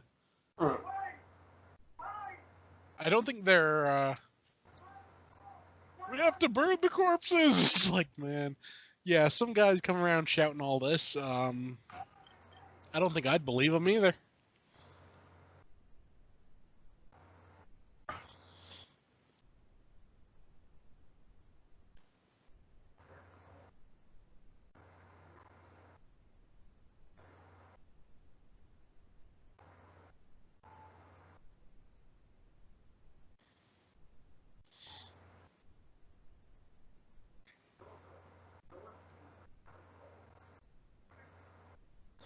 Big walkie-talkie thing.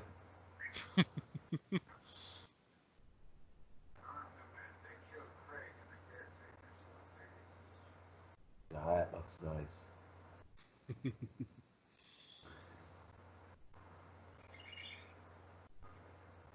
they killed Craig and the and the caretaker. It's like, yeah, sure they did.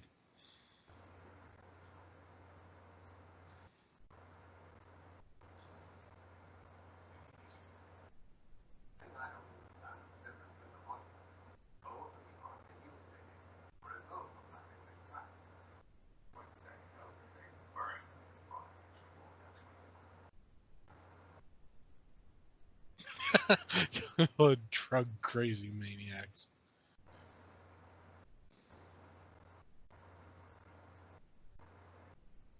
you ever come across any of these statements in your investigation? No, but I've heard of them. Here, you know, they vandalize anything.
I love it. I just love, man, all the smoke, atmosphere, Oh yeah.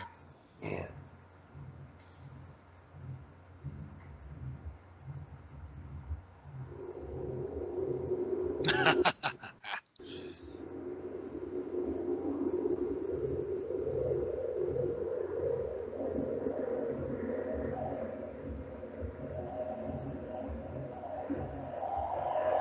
Oh,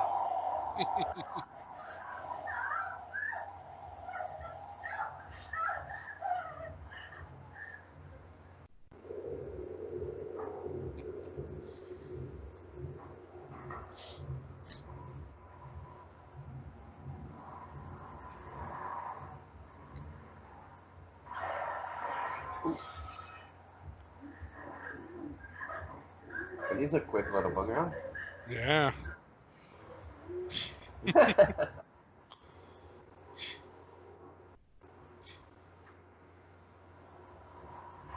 Yes, run him over. There you go. Thank you.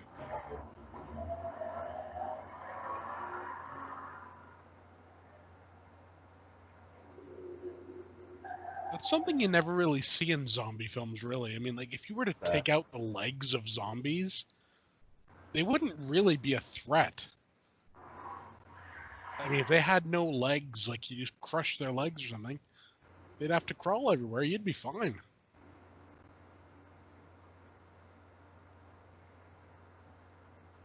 Just surgically remove everyone's legs after death and you're fine.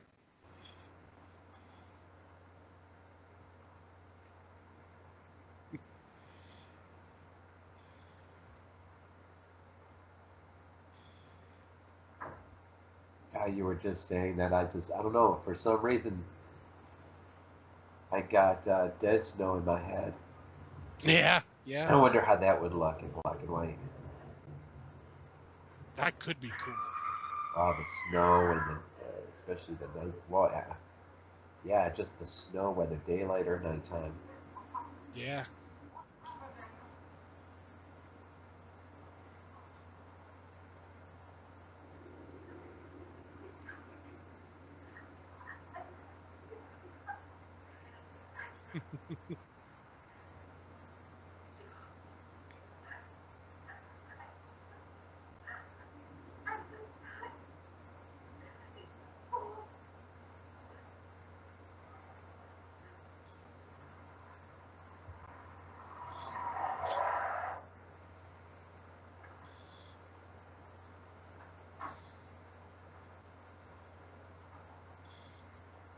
Those old pumps, man. Holy crap. Hurry up! Time to explain. I'll be back in a few minutes.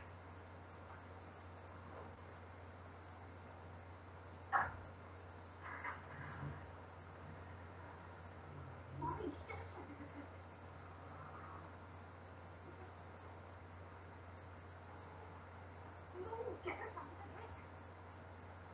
Water, not whiskey. I love that the kid's first reaction is to go for the whiskey.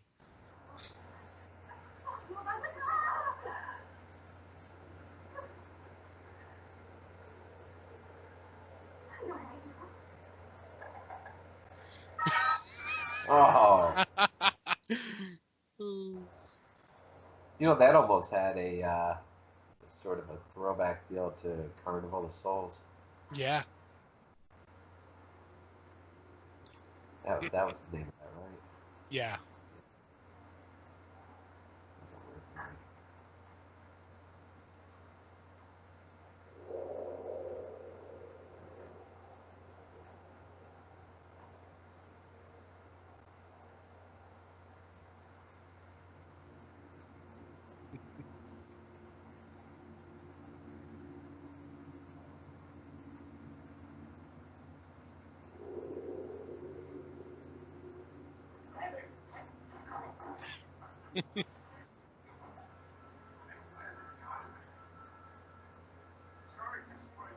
That is, man, the lights there in the background. Yeah. Put out an alarm at once. Welcome to ride to the hospital. We're right back where we started. There are 3 bodies in there and need to bring them back to life. Bring their dead back to life. What kind of idiots do you think we are? It's the truth. You've got to help him. Get him out of here. Get him out of here. Go to the hospital and get out what they think. What?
That was kind of roll them on there. I don't care.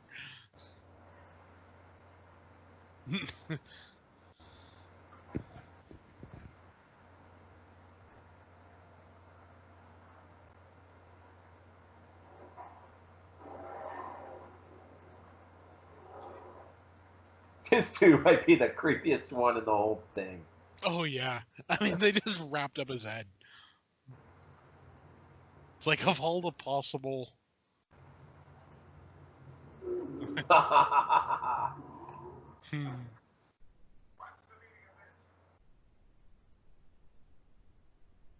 I asked you my life. How many times do I have to tell you? I felt it. I was really talking with you. Expect us to believe all that after everything that's happened.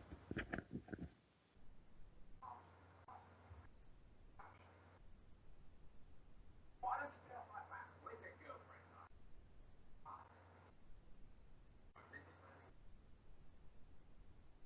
Wow. We caught you in the act as well. I see your statement clearly confirms what we already know. Thank you. You're gonna be alive.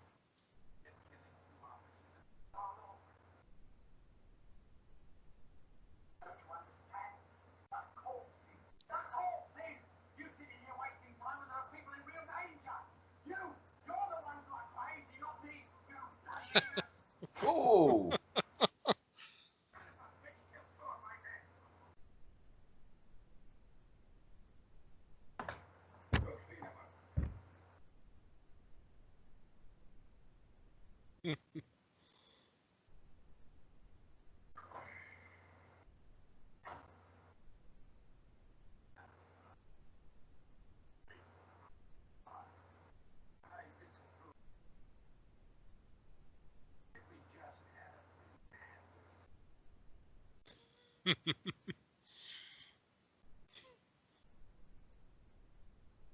Yeah, these really are the weirdest boxes I've ever seen.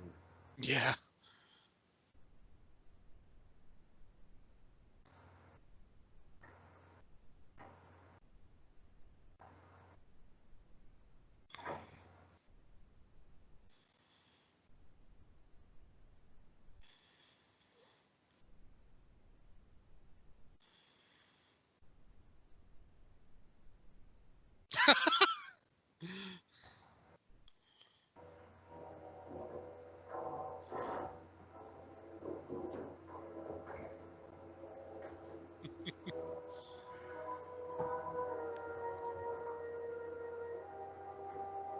Got away, Sarge. How'd you let that happen? He threw a towel at me.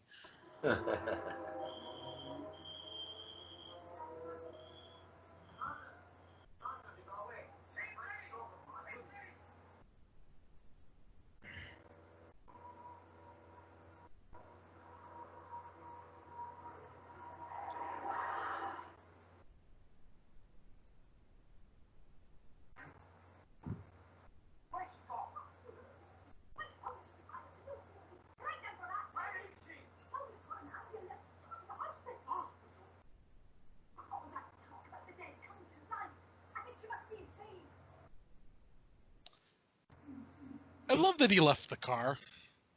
Yeah, definitely. Could just got in it and drove there, but no.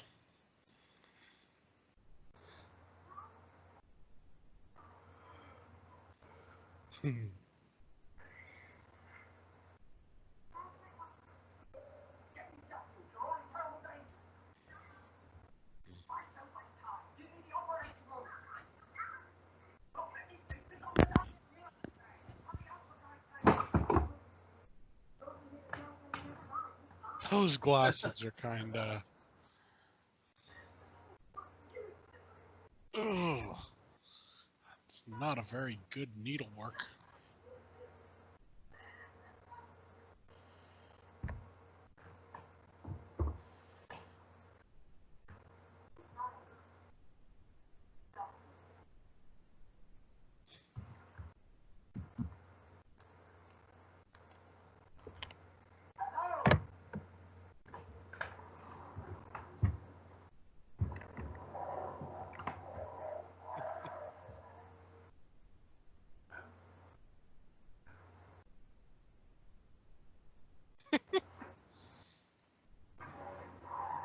Oh, man.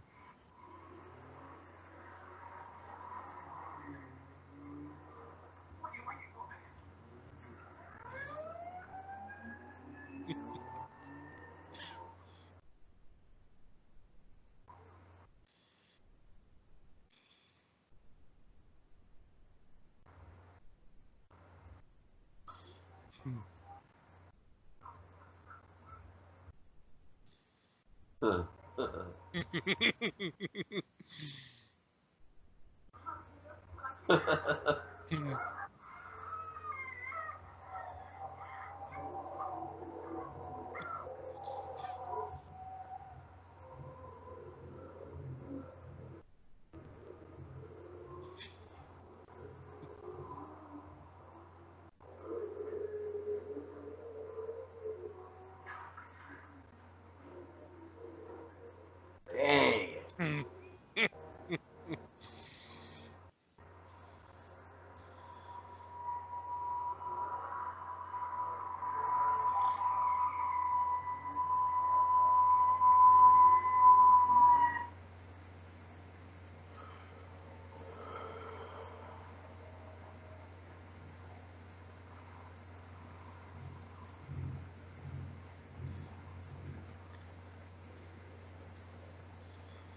It's almost a shame we didn't get to see the aftermath there. Yeah. It's like that camera starts to pan down and it's like a tease. Boom. Yeah.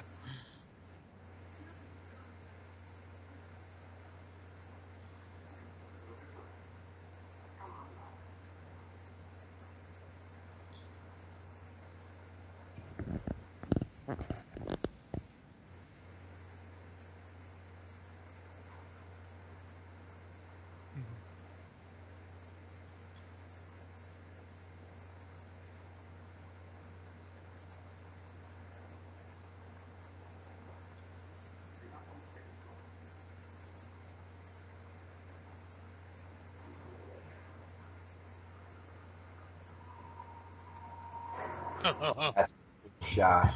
Oh, that is so cool.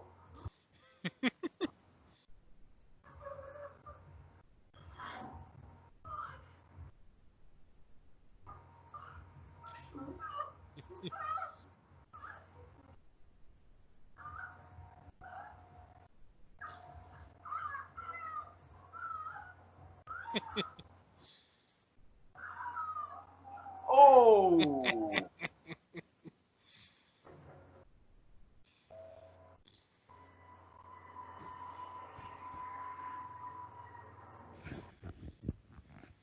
See, I don't know why that guy just didn't run upstairs.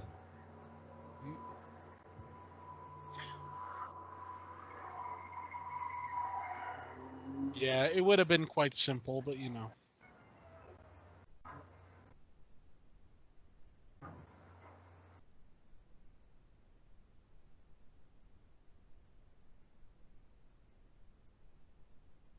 Huh.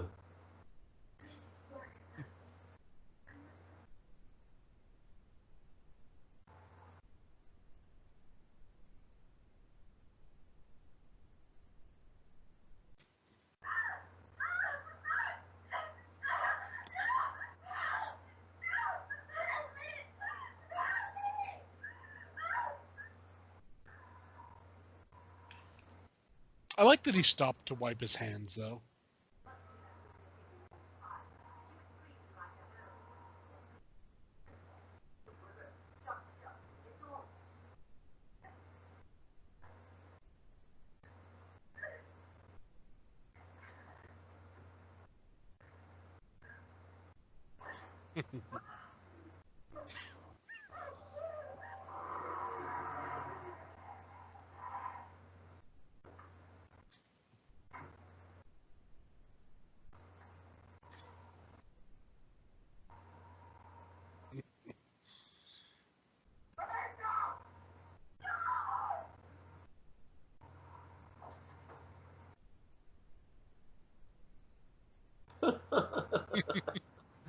That is so cool.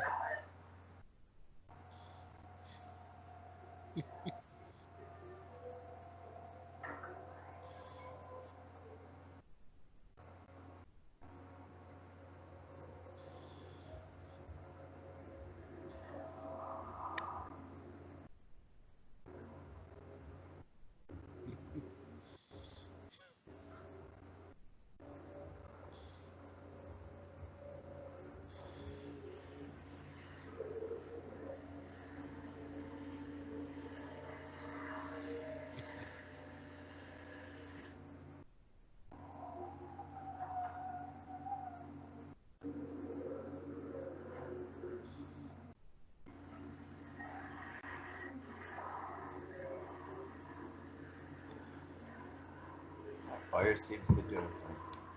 Yeah.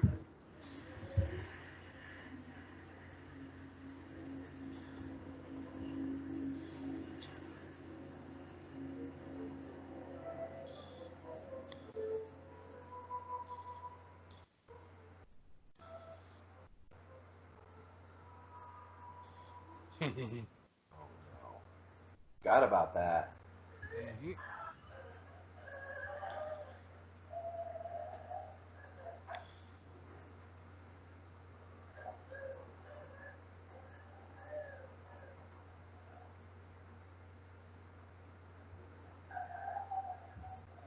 Totally forgot about the end. Oh, forgot about that too.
Huh. Kill every parasite from Mars. Hmm. And a fabulous apple from Rock this year gone. Not bad about apples. You can have more than that, buddy. Yep.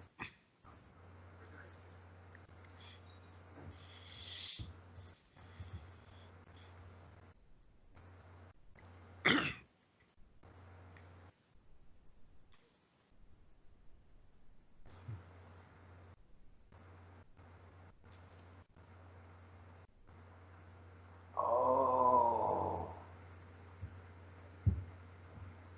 I might have forgotten about another shot.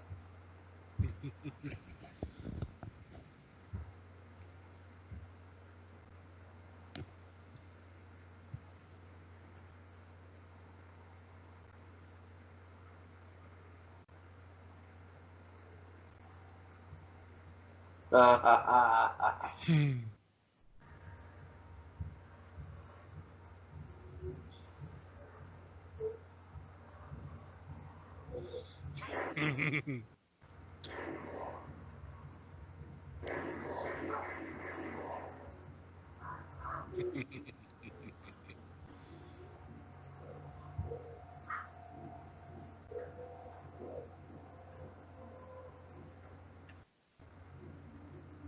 That is something. How often do we see in film where the main protagonist throughout the entire movie actually turns?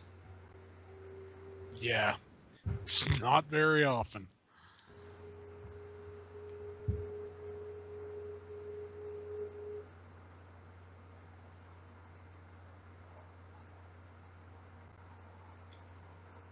See, I'm kind of surprised they never really followed this up with another one, or at least sometime after. No one ever decided to tap Yeah, into this.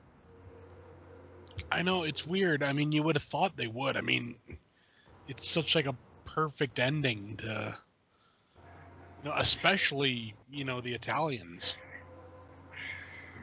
They do sequels to things that aren't even sequels, but Yeah. So something like this, you could have totally,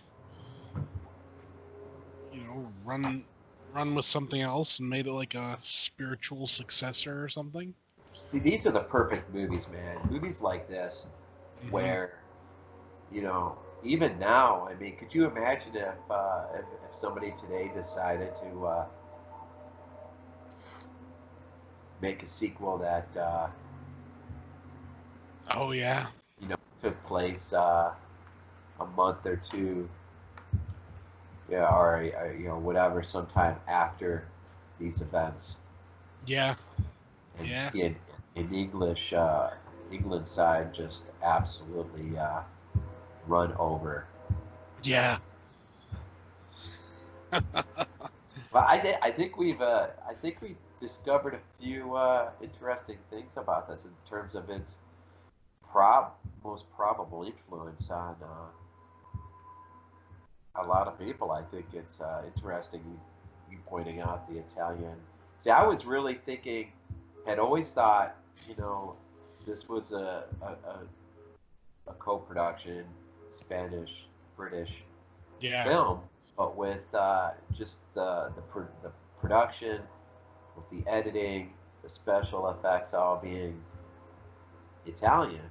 yeah, And then you got two key guys that eventually go on to work with somebody as big as Lucio Fulci. yeah, And then of course you got George Romero, and and you wonder how much of an influence this film was on him, and shoot, even John Carpenter. I mean, yeah. I mean, it has to have been. but you don't hear it really talked about. No, it's one of those movies that's criminally underrated. And I mean, the thing is, like, there are people like us who know about it and dig it and everything, but you know, you never hear like about like the big like the huge release of Let Sleeping Corpses Lie. You never. Well, it is getting a uh, who's releasing it? Is it Synopsis?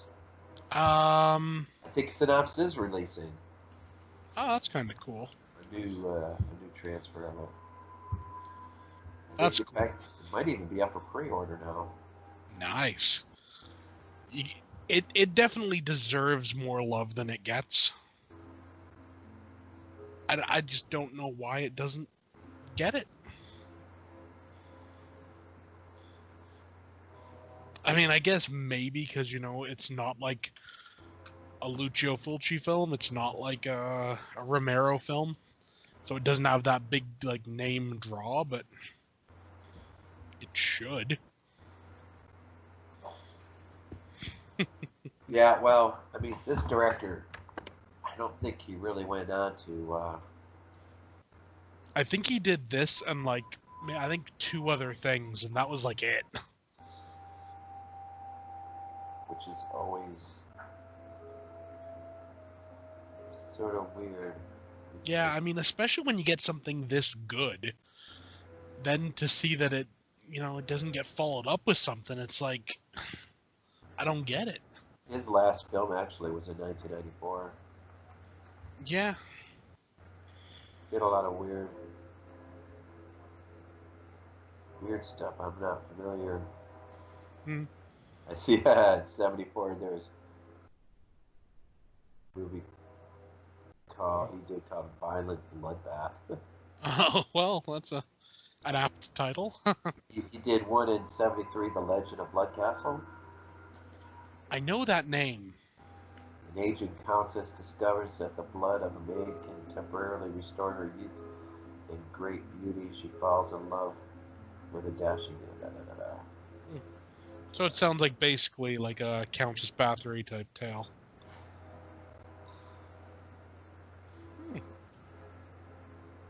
Interesting stuff, though, isn't it? Yeah. Well, I mean, he was working as a director as early as 63, doing a lot Yeah. of shorts, even going back to 59. So Well, he'd been around for a long time. yeah, it makes you wonder why. I mean, if this is any indication of his skill, maybe he was just big in Spain. Possible. I mean, the thing is, not everyone can go international, can they?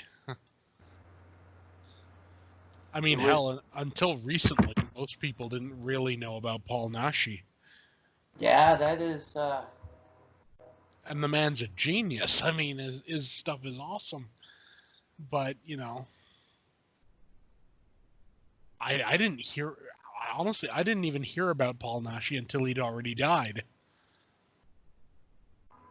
Right. Well, that's that's why being in our groups is really cool. Especially when you got something like they're not the only ones, but like the 22 Shots and when they did like the Coffin Joe trilogy. Oh yeah. Show. I mean, I really wasn't even really familiar with that until they did the show, and I was like, what the heck is this? It sounds really, and I find myself with a lot of quite a few shows that they did. I think Derek was on one where they talked about. I think they did 3 from John Rowland's, one being The Grapes of Death. Yeah. That was a really really great show. I love it when they do things that are just that you've never heard of, or I know they just recently did a musical show. I can't remember what the 3 movies were. Seems like one of them had cannibal in the.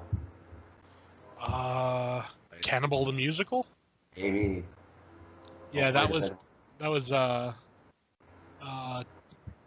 was it Trey Stone or Matt Parker? One of the South Park guys did that. Yeah, and I didn't know. Now, I mean, you mentioned Centipede 2 being black and white. Yeah. But I would have never known that. I actually haven't seen any of them, but I would have never known that had I did listen to their show that they did not too long ago, their Centipede show, Mm, and I was really surprised. Have you heard their Centipede show? I haven't listened to it all. I've listened to What you some of ought, it. what you ought to do, since they do such a great job with the timestamps, Mm, you ought to at least carve yourself out like 15, 20 minutes and at least listen to the segment on Centipede too, because they do get it, a bit of conversation here and there on the whole black and white. yeah, Um, and that, just listening to them, boy, that movie sounds, boy, nasty. it is. It's I mean, I was my gag reflex was working just listening to them describe. oh yeah. And the real funny part about that movie, they probably brought it up in the thing, is the fact that there is a little bit of color at one point. Right. There's a Yeah. bit of brown. Yeah. Of all the But possible colors, that's the one they choose. it's funny. It's funny the things that will temper, because I think they mentioned it in that segment on. Of course, they were sort of throwing out more as a question than anything, but I think the idea, maybe it was Kyle that mentioned, you know, certain scenes in the movie. Boy, could you imagine if that was in color? And I Mm, think the response was like, no. yeah. And Well, there's something to be said. I mean, because I'll be honest. I mean, there's been times when if I wasn't really sure about a movie, uh, and really wanting to just sort of jump in, but still being really curious about seeing it. mm, Sometimes I found actually, um, even if it's a first time watch, if I just run, if there's a commentary on mm, there, I find just listening to, if it's a director or whatever, will temper, for me at least, what would have been had I just kind of jumped in and tried to take in the film itself. yeah. Um, but kind of seeing the movie sort of standing a few steps back further via listening to the commentary, always seems to be a little bit easier way to if it's like a nasty or if it's something really. Now that was something Yeah. we haven't said. This film actually made it onto the nasty list. Yes, it did. Isn't that something? And it didn't come off for I A can't remember. long time. Uh, I mean, hell, until the Anchor Bay DVD, or was the well, until the Anchor Bay release, that was the first time there was an uncut version released. All previous versions were cut.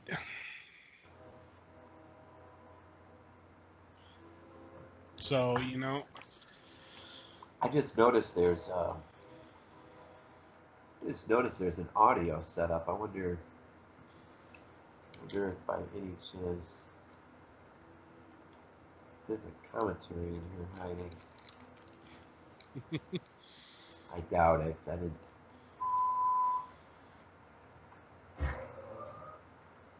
Nah, it's just Dolby Digital 5.1, Dolby Surround 2 stuff.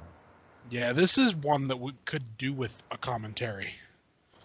Like not just like us doing it, but like a proper film historian or something.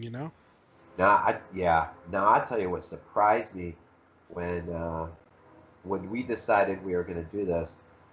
I did a quick look in Hysteria Continues Mm-hmm. showography, Yep. and I was shocked that they had not done it. Mm, Now I don't know. I don't think. I know generally they they love 80 slashers as their main yeah. sort of thing. So I don't know if that's why. But still, it just seemed like, boy, I'd love to hear them uh, tackle this on a good day. That is, I've heard them. Um, there's been times where I've heard them. I'm like, how on earth did these guys ever get on an actual? But then there's other times I listen to them and go, that's how they got on. Yeah. And I found actually, I found their earlier shows are seem to be at times way better than their latter shows. Well, I mean, yeah, that's Not sure why that is. could very well be the case. I mean,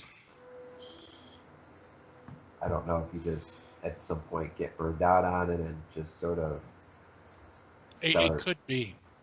It could very well Because I be. mean, if you go back in their showography and listen to anything in their, even in their first 100 shows, Mhm. I mean, it's some really good stuff. They have a really good one on for stage fright. Nice. And in fact, they have an interview in there with what's his name there, the guy who plays. Oh, gee whiz, killing myself. Uh, the guy who's at least as character plays the owl. Oh yeah, yeah. I He, can't remember his he name, was but in Fulci's City of the Living Dead. yeah. Um, Oh, but anyways, they do an interview with him on there as part of the show. that's cool. Taped interview, I think it was for the show, but still, it was really, Oh yeah, you can't go wrong with that. I mean, really cool to listen to. yeah. But damn, this one was damn fun. Yeah, I'm glad. You know, it's funny when Will, a little bit, towards the later part of the day, when he's like, "Are you guys still doing it?" I Yeah, thought, I wonder if he's really trying to. He probably just got so tired. I think that's probably the case. I mean, last few days before a move, you're gonna be beat to say the least, aren't you? Oh yeah, I've done it way too many times. Yeah. And, and the sad thing is we're not even in our last place, which means we'll be doing it again, and I'm Yeah. not looking forward to whenever that day does come. It's a shame you can't just you know, put a box in a room and leave and then come back and it would all be filled. Like everything would fill itself in. Uh, yeah. Well, so number 13 already. That's Oh yeah. kind of hard to believe we've done 13 of these things. Yeah, it really is. Um, it's damn fun though. It's gonna make And it really, really hard to try to narrow down 10. oh, for sure. For sure. I'm not even sure how we're gonna get all the rewatches in. Actually, uh, yeah. I I, don't I, know, man. I don't know. I don't know. We probably need to start really thinking about individually, at least, the Yeah. ones that we've already. I'm not sure. I'm not sure. I mean, this was good. This was good. I'm not sure. Yeah, I don't know whether this would be like it wouldn't be top 5, but it might be in the top 10. Uh I don't know. Well, I know before we get to that point where we decide to uh, be done at least for the year, so we have time.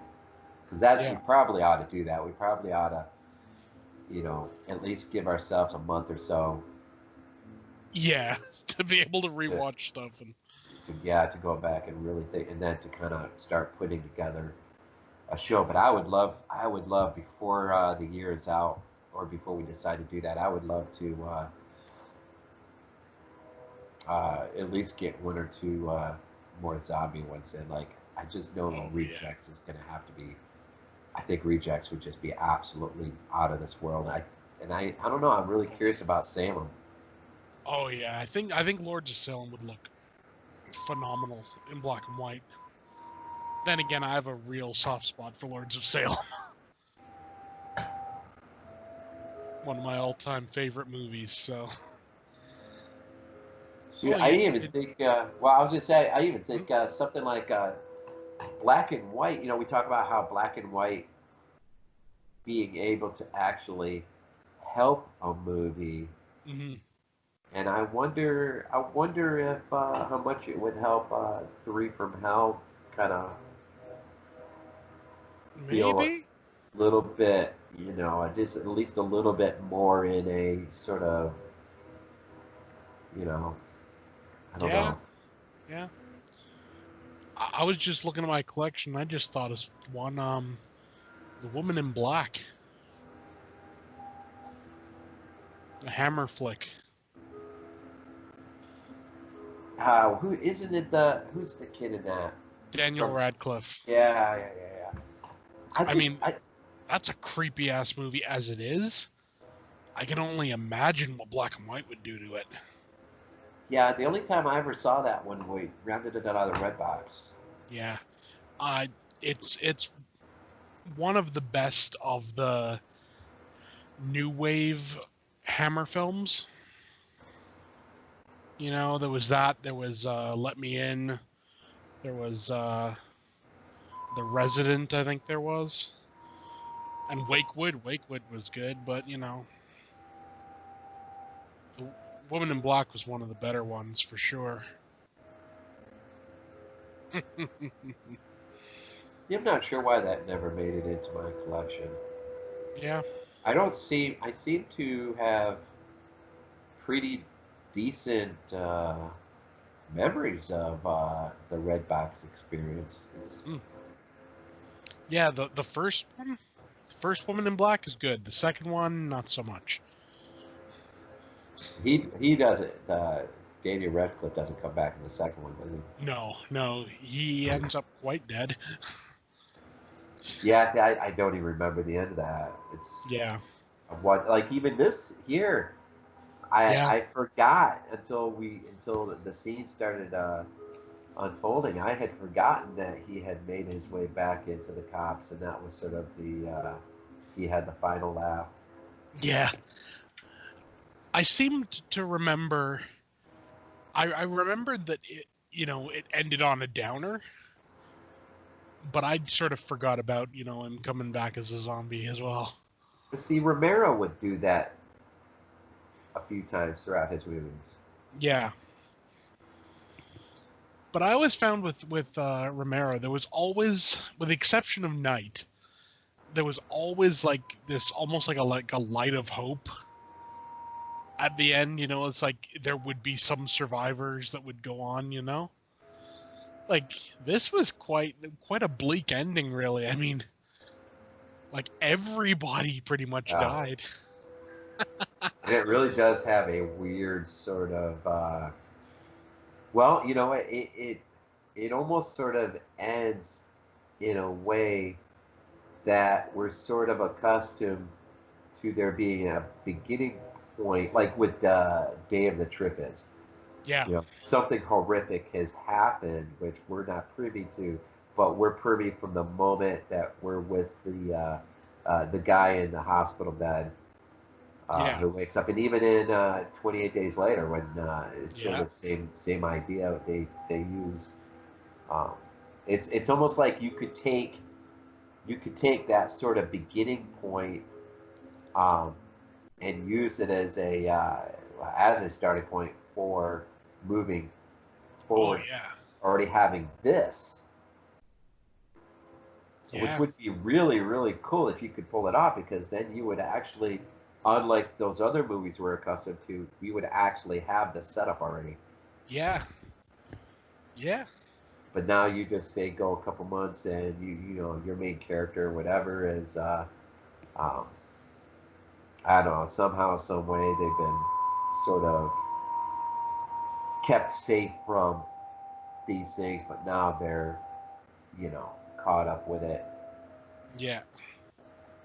And yeah, I'm surprised. It's funny when you go back and look at all the movies that were sort of left alone, never followed up with the immediate sequel. Or that's what I love about Aliens, because that's you're talking what Aliens was 87. Yeah, I think so. So like Alien is 79. So yeah, like, man, you got 8 years, 8 years there. So it really does make you wonder, what was the catalyst to take a standalone film like that, a film, and brainstorm that craziness that is Aliens. Yeah, I don't know. I mean, the only thing that would come to mind for me would be, but this didn't happen, would be someone else getting the rights to something. But that wasn't the case with Alien, was it? No, it's well, you never know because a movie, we see it from the franchise perspective looking, you know, back, but when you're at the point of Alien having just come up, I would imagine a lot of people probably sit there and scratched their heads and went, "Well, yeah, we gotta do a sequel, but how on earth do you do it Yeah, without doing the same exact thing?" yeah, And 8 years later, James Cameron comes along and says, "Well, let's just you know, take what it was in sort of microcosm and turn it macro." yeah, And I wish we would see that formula done more often with things like even this. I mean, you could look back and find a film that's why I love like Star Trek to the Wrath of Khan so much because the mm, genesis of that idea is an old episode. yeah, That is yeah. that is Something from way back. yeah. I mean, that's freaking phenomenal. I mean, I love the idea that you could just go back, and that's what really. I hate the fact that in the new Star Treks, I hate that they had to revisit Khan. Yeah, it was. I mean, don't get me wrong. I thought the movie itself was okay, but it was like it's kind of like when you think of Godzilla movies, how they keep using the same villains. It kind of felt like that. It was like you had the chance to make like a new interesting villain, but you just went back and used Khan. It's like, really? See, I would have been, I think, looking, let's look back at all the other episodes. Is there any episode that we could launch off of like they did for Khan, Yeah. but do it in a whole new, take another one where maybe you have a character that maybe like Ricardo Montalban was um, potentially still alive Yeah. that you could have actually brought back like they did Ricardo Montalban because I mean you figure anyone I mean before they actually came up with the Wrath of Khan, Mm, you know and you would have just saying some casual Star Trek conversation. Gee, I wonder what it would be like, man, to like what they ought to do is go back to an old episode and mhm. bring that person in. I wonder how that conversation goes. Like, people like, yeah, but then look what Yeah. they pulled off an absolute. What probably, I mean, Khan in the original Star Trek films is probably equivalent to what Empire is in Star Wars. Yeah. Yeah. I believe that.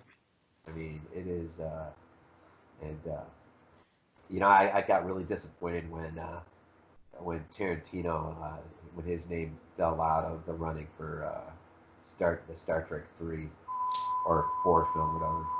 That would have been interesting. God, that would have been interesting. Because, I Yes. mean, Tarantino's one of those directors, like, I want to see him make a horror movie. I want to see him dip his toe into, like, a different genre than he usually does. Because I think he could make something really good. Or even Star Trek. That could have Yeah, been. Star Trek would have been, a Tarantino Star Trek. Well, I'm telling you. I mean, you heard what all the rumors were, what he wanted to do. I think so, yeah. Yeah, I mean, they wanted to go back and there was like 2 key episodes, one from the original series and one from Generations, but they both dealt with time travel. Mm, And but what they were planning on doing with it was, in effect, I think what they were going to do is bring, uh, you know, have Kirk ultimately be able to revisit his dad. oh, but in a way where he's forced to have to let his dad. There was an episode in it was Generations. Maybe there was an episode. I'm not that big of a fan of Generations, but there seemed to be an episode where this is a really skewed version of the synopsis. But it just seemed like there was this idea where somehow a weird fluky thing happens, and this ship that should have never basically crossed over dimensionally or whatever, or time. Yeah, I know the episode you mean. Yeah, and then like they had to let the ship go apparently back in order to, because it changed all of history. Yeah, That's like they knew it was going to be destroyed, but they had to send it back anyways because that's how it would work. Yeah, so the idea was that potentially being his maybe his dad's vessel, and that would be kind of cool. Yeah, and Kirk having to make the choice, he had to let his dad go, and even though it would have changed everything. Yeah, well, hell, it's like Flashpoint with the Flash and Justice League and everything. You know, a similar plot line there. You know, goes back to save his mother, I think it was, and he does, but it screws everything else up. So he has to go back and essentially stop himself. Okay, so then you're probably pretty privy on the whole them bringing Michael Keaton back as. Oh yeah, I love that. So is this the Flashpoint story then? It's a version of the Flashpoint story, yeah. Essentially, it's gonna make it that the DC universe has a multiverse, and everything is gonna be canon. So if you're a fan of like the Christian Bale Batman things, that happened. If you're a fan of the Michael Keaton stuff, that happened.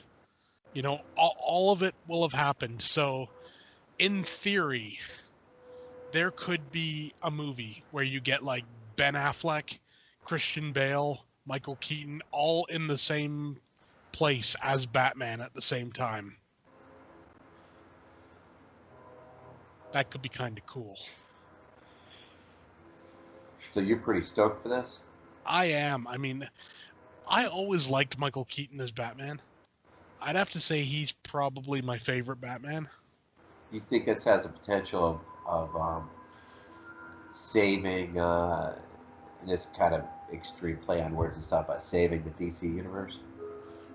I think essentially how can I put this? What needs to happen with the DC universe is they have to stop trying to be the Marvel universe. Which is kind of what they did for a while, you know, like they tried to be, you know, have the same type of thing. It's like, no, you got like make your stories darker. Keep them dark, keep them more for an adult audience and just run with it that way. But this, it opens up so many possibilities.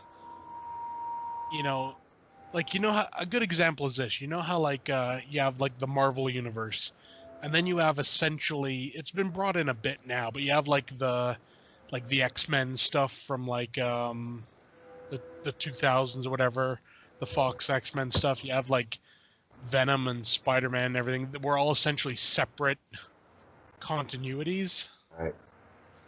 You know, essentially what you could do with DC is make every one of those continuities like fit in with the world, you know, and not have to worry about ratings or anything. Like to this day, you know, two of the most, you know, profitable Marvel movies were the two Deadpool movies, but there's never any talk of Deadpool being in the MCU because, you know, there are R-rated movies and everything. Right. You gotta accept all of that, like in DC, and just run with it. And this is the real possibility with the with the whole Michael Keaton thing going on and everything. It's interesting how he's been kept alive in terms of just his work. Well, being Vulture and. I know, that's awesome. So right now, officially, he is Vulture and he is Batman. Yeah. That's kind of awesome. I mean, how many actors can you really say, have a foot in both camps? And he did absolutely superb at both. Oh yeah, Vulture was awesome. Oh yeah, it was. And I want to see him back as Vulture. I mean. Oh yeah, we're getting him in. What is it? We're getting him in. Some movie coming up pretty soon. And he's gonna be back as Vulture in it. I don't know what it is. I don't know. That scene with him and Peter, man, when before he goes in there to the dance that's awesome. That is so much fun, man. It is. It really is.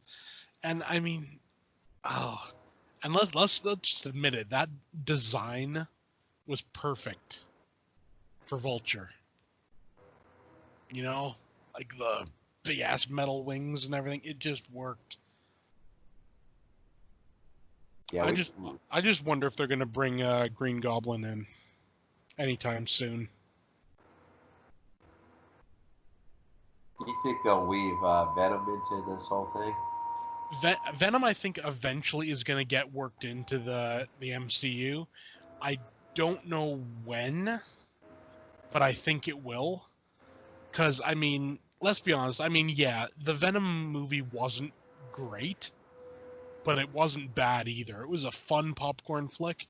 And from what I've been seeing about the new one, I think it could be something special. I think we could get like a proper, like a dark MCU with like Venom and Carnage and Morbius coming up, and there's even been talk about a new Blade at some point, hasn't there? Yeah. Do you have any idea where they're headed for what a Guardians 3 might look like? Ooh, I don't know. I mean, from what I know, Guardians 3 is still quite a ways away. I don't even know whether they even have anything remotely planned out yet.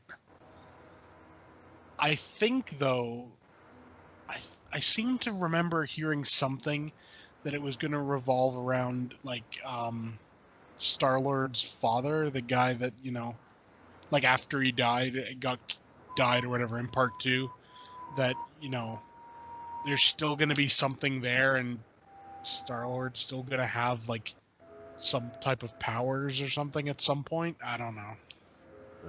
I wonder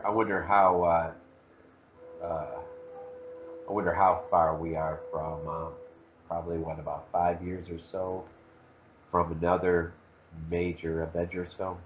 Ooh, yeah, I would think, 5, 6, 7 years. I mean, you got to give it time. I mean, you could throw in a few like just like standalone Avengers films throughout, but nothing on the level of like We just had. Yeah, like Infinity War or anything. Because ultimately we've only had 4, right? I mean, Avengers, Ultron, and the 2. Well, I mean, you could kind of throw in Captain America: Civil War. Yeah. It's essentially an Avengers movie. Yeah, I'd put that in, I guess. So maybe 5 total. Apparently, though, there is talk about Robert Downey Jr. coming back at some point. Really?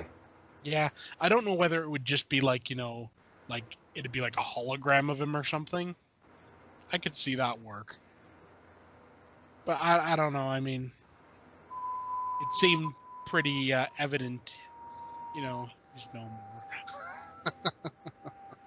Well, yeah, and I think unfortunately, I think needs to be. But it was a great character arc. I mean, from Oh first yeah, Iron Man to Endgame. I mean, I think it's really that whole thing really is, his character arc, yeah.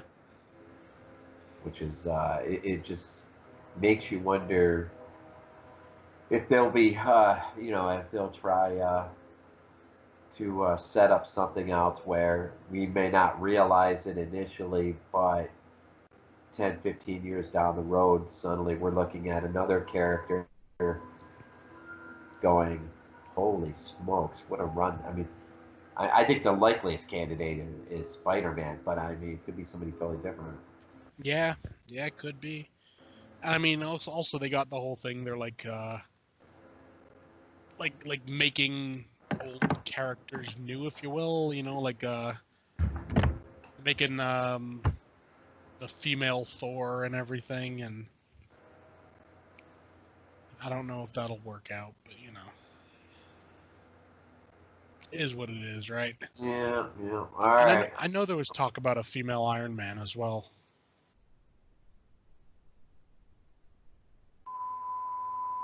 Well, so far the only female to dress up as Iron Man has been Pepper, right? I think so, yeah. Apparently, like, there's something in the comics of like like a girl that's taken over the Iron Man persona or whatever. I think they should just make it like his like long lost daughter or something. You know, like when he was younger, he had like a kid, and it turns out, she shows up and essentially inherits the Iron Man title and everything. That could work. Yeah, it'll be interesting to watch Phase Phase 4 sort Yeah, of once they can, if we ever get theaters opened again on a level where you can really start, you know, banking yeah, on the giant, releases and everything. Right now, geez, I don't know if I don't know if, at least on that level, if you can even do that without yeah. undermining yourself and finding yourself in a spot where suddenly you can't release it when you thought you were going to release. I mean, right now, I wonder if we'll, even ultimately get the second, third Halloween film on the big screen. I don't know. I mean, I know they're still pushing for like an October release and for an October theatrical release. So I hope we do. That'll be a darn shame if ultimately we see Halloween 2, uh, Yeah, and or how what is VOD it? or something. Halloween Kills. Yeah, Yeah, I hate that title. I know it's stupid. Uh, I know what's it called? It's gonna be coming out straight to VOD. What's it called? Oh, that movie. It's got Tom Hanks in it. It's a war film. Oh Oh, yeah, the Greyhound. yeah, Oh, that's coming out like I think it said July 7th or isn't it 8th, getting its debut on Apple TV? something like that. Yeah, That gets me so freaking mad. yeah. I mean, that's a movie I really want to see, but I wouldn't get it from Apple TV. I'd wait for like a Blu-ray. Yeah. Oh, there's no way I'm watching. So what are you gonna do about the Snyder Cut? Are you gonna be able to see it or? Um, I I will find a way. Yes, I'm sure within a couple of days of it happening, it'll be out there on torrent sites or whatever. I will find a way to see it. Well, I mean, I'm like you on this, like you were on the other. This, you know, I don't know why this just is not getting a physical media release. I don't. Why are you just putting out a new, beautiful Blu-ray release with, as the Snyder Cut? I mean, I just don't know. I mean, I guess eventually it will see it. It better see a physical media release. Oh, for sure. I think it will. I think it's just a matter of, you know, HBO are putting up the money to get it made.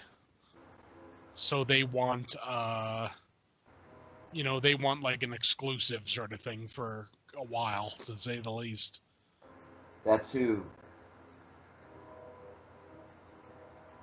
That's who got it. HBO got the HBO. What is it? HBO Max or something? Yeah, yeah, HBO Max, yeah. They're putting the money towards, you know, getting it finished and everything, so. You know what's weird about that? With my DVDs now being by distribution, Oh, yeah. I have one movie released by HBO, um, HBO Films or whatever. Yeah. It's an old George C. Scott film. Oh, well, so at least Ghost. it's not, at least it's not part of a series. No, it's a ghost. It's a ghost film. Remember Uh, that old ghost film he was in? The Changeling? Yeah, yeah. I love that It's movie. the old Snapper case. Oh, that's cool. So yeah, I know that recently got a re-release, but somebody put that out. Uh, it was Severin, I think, So, or it might have uh, been Synapse. I tell you what, though, don't get that version. Get the one from Second Sight from the UK. It's gorgeous. Comes with a book and a box and everything. Oh, it's beautiful. I told. Did you were you able to pre-order that Dawn of the Dead? No, no, I don't know, man. It's like, excuse me. It's one of those things. I'm sure it'll get a repress, so I'll wait a bit. Yeah, I mean, for all intents and purposes, other than the fact that it's on Blu-ray, it's the same. It's the same Anchor Bay set, right? The Ultimate Edition set. Yeah, yeah, pretty much. I So mean, I mean, like I have that on Arrow. I have the Arrow DVD of that, not the Arrow DVD, the Arrow Blu-ray of that. You know, it's got all the cuts and everything, so I'm pretty set with what I yeah, got. You know, I mean, that's I would like to get that set, but you know, well, you know, there's that set that Italy put out, oh yeah, Zombie, yeah, that has a phenomenal cover. I like the cover. oh yeah, And that's not even that much money. The only problem is I don't think there's an English track on there. I think it's just Italian. it could be, yeah, I think, but it seems like the last time I looked at Italian or Amazon Italy, it wasn't that much money. yeah. I mean, that's usually the things, you know, like a lot of the European companies or whatever, they're I don't want to say they're cheap, but they're not as expensive as like the American and sometimes UK companies, you know. So I found the Blu-rays from Spain are quite reasonable most of the time. Well, you know, for the longest time, right up before Screen Factory released its Rec box set, Hmm. there was at least two box sets that I was eyeing for quite a while from the Amazon Spain, Hmm. and I almost nearly pulled the trigger at least once or twice, but for whatever reason, I just never did. Yeah, Um, but there are a couple nice sets there on the, and I almost did, but then sure enough, Screen Factory put out the box, and yeah, so I just went ahead and eventually just ultimately got that instead. So yeah. I just have the single releases. Three of them from England, one from Canada. You know, and I'm fine with those. If I see the rec set like cheap somewhere, I'd pick it up, but you know, I'm in no rush with that one. all right, you want to take us home? Yeah, so everyone, there we go. That was episode 13. Uh, Living Dead at Manchester Morgue, aka Let Sleeping Corpses Lie, aka Don't Open the Window for some reason, aka like 14 other titles. But definitely a good choice for a black and white viewing experience. So yeah. See you next time.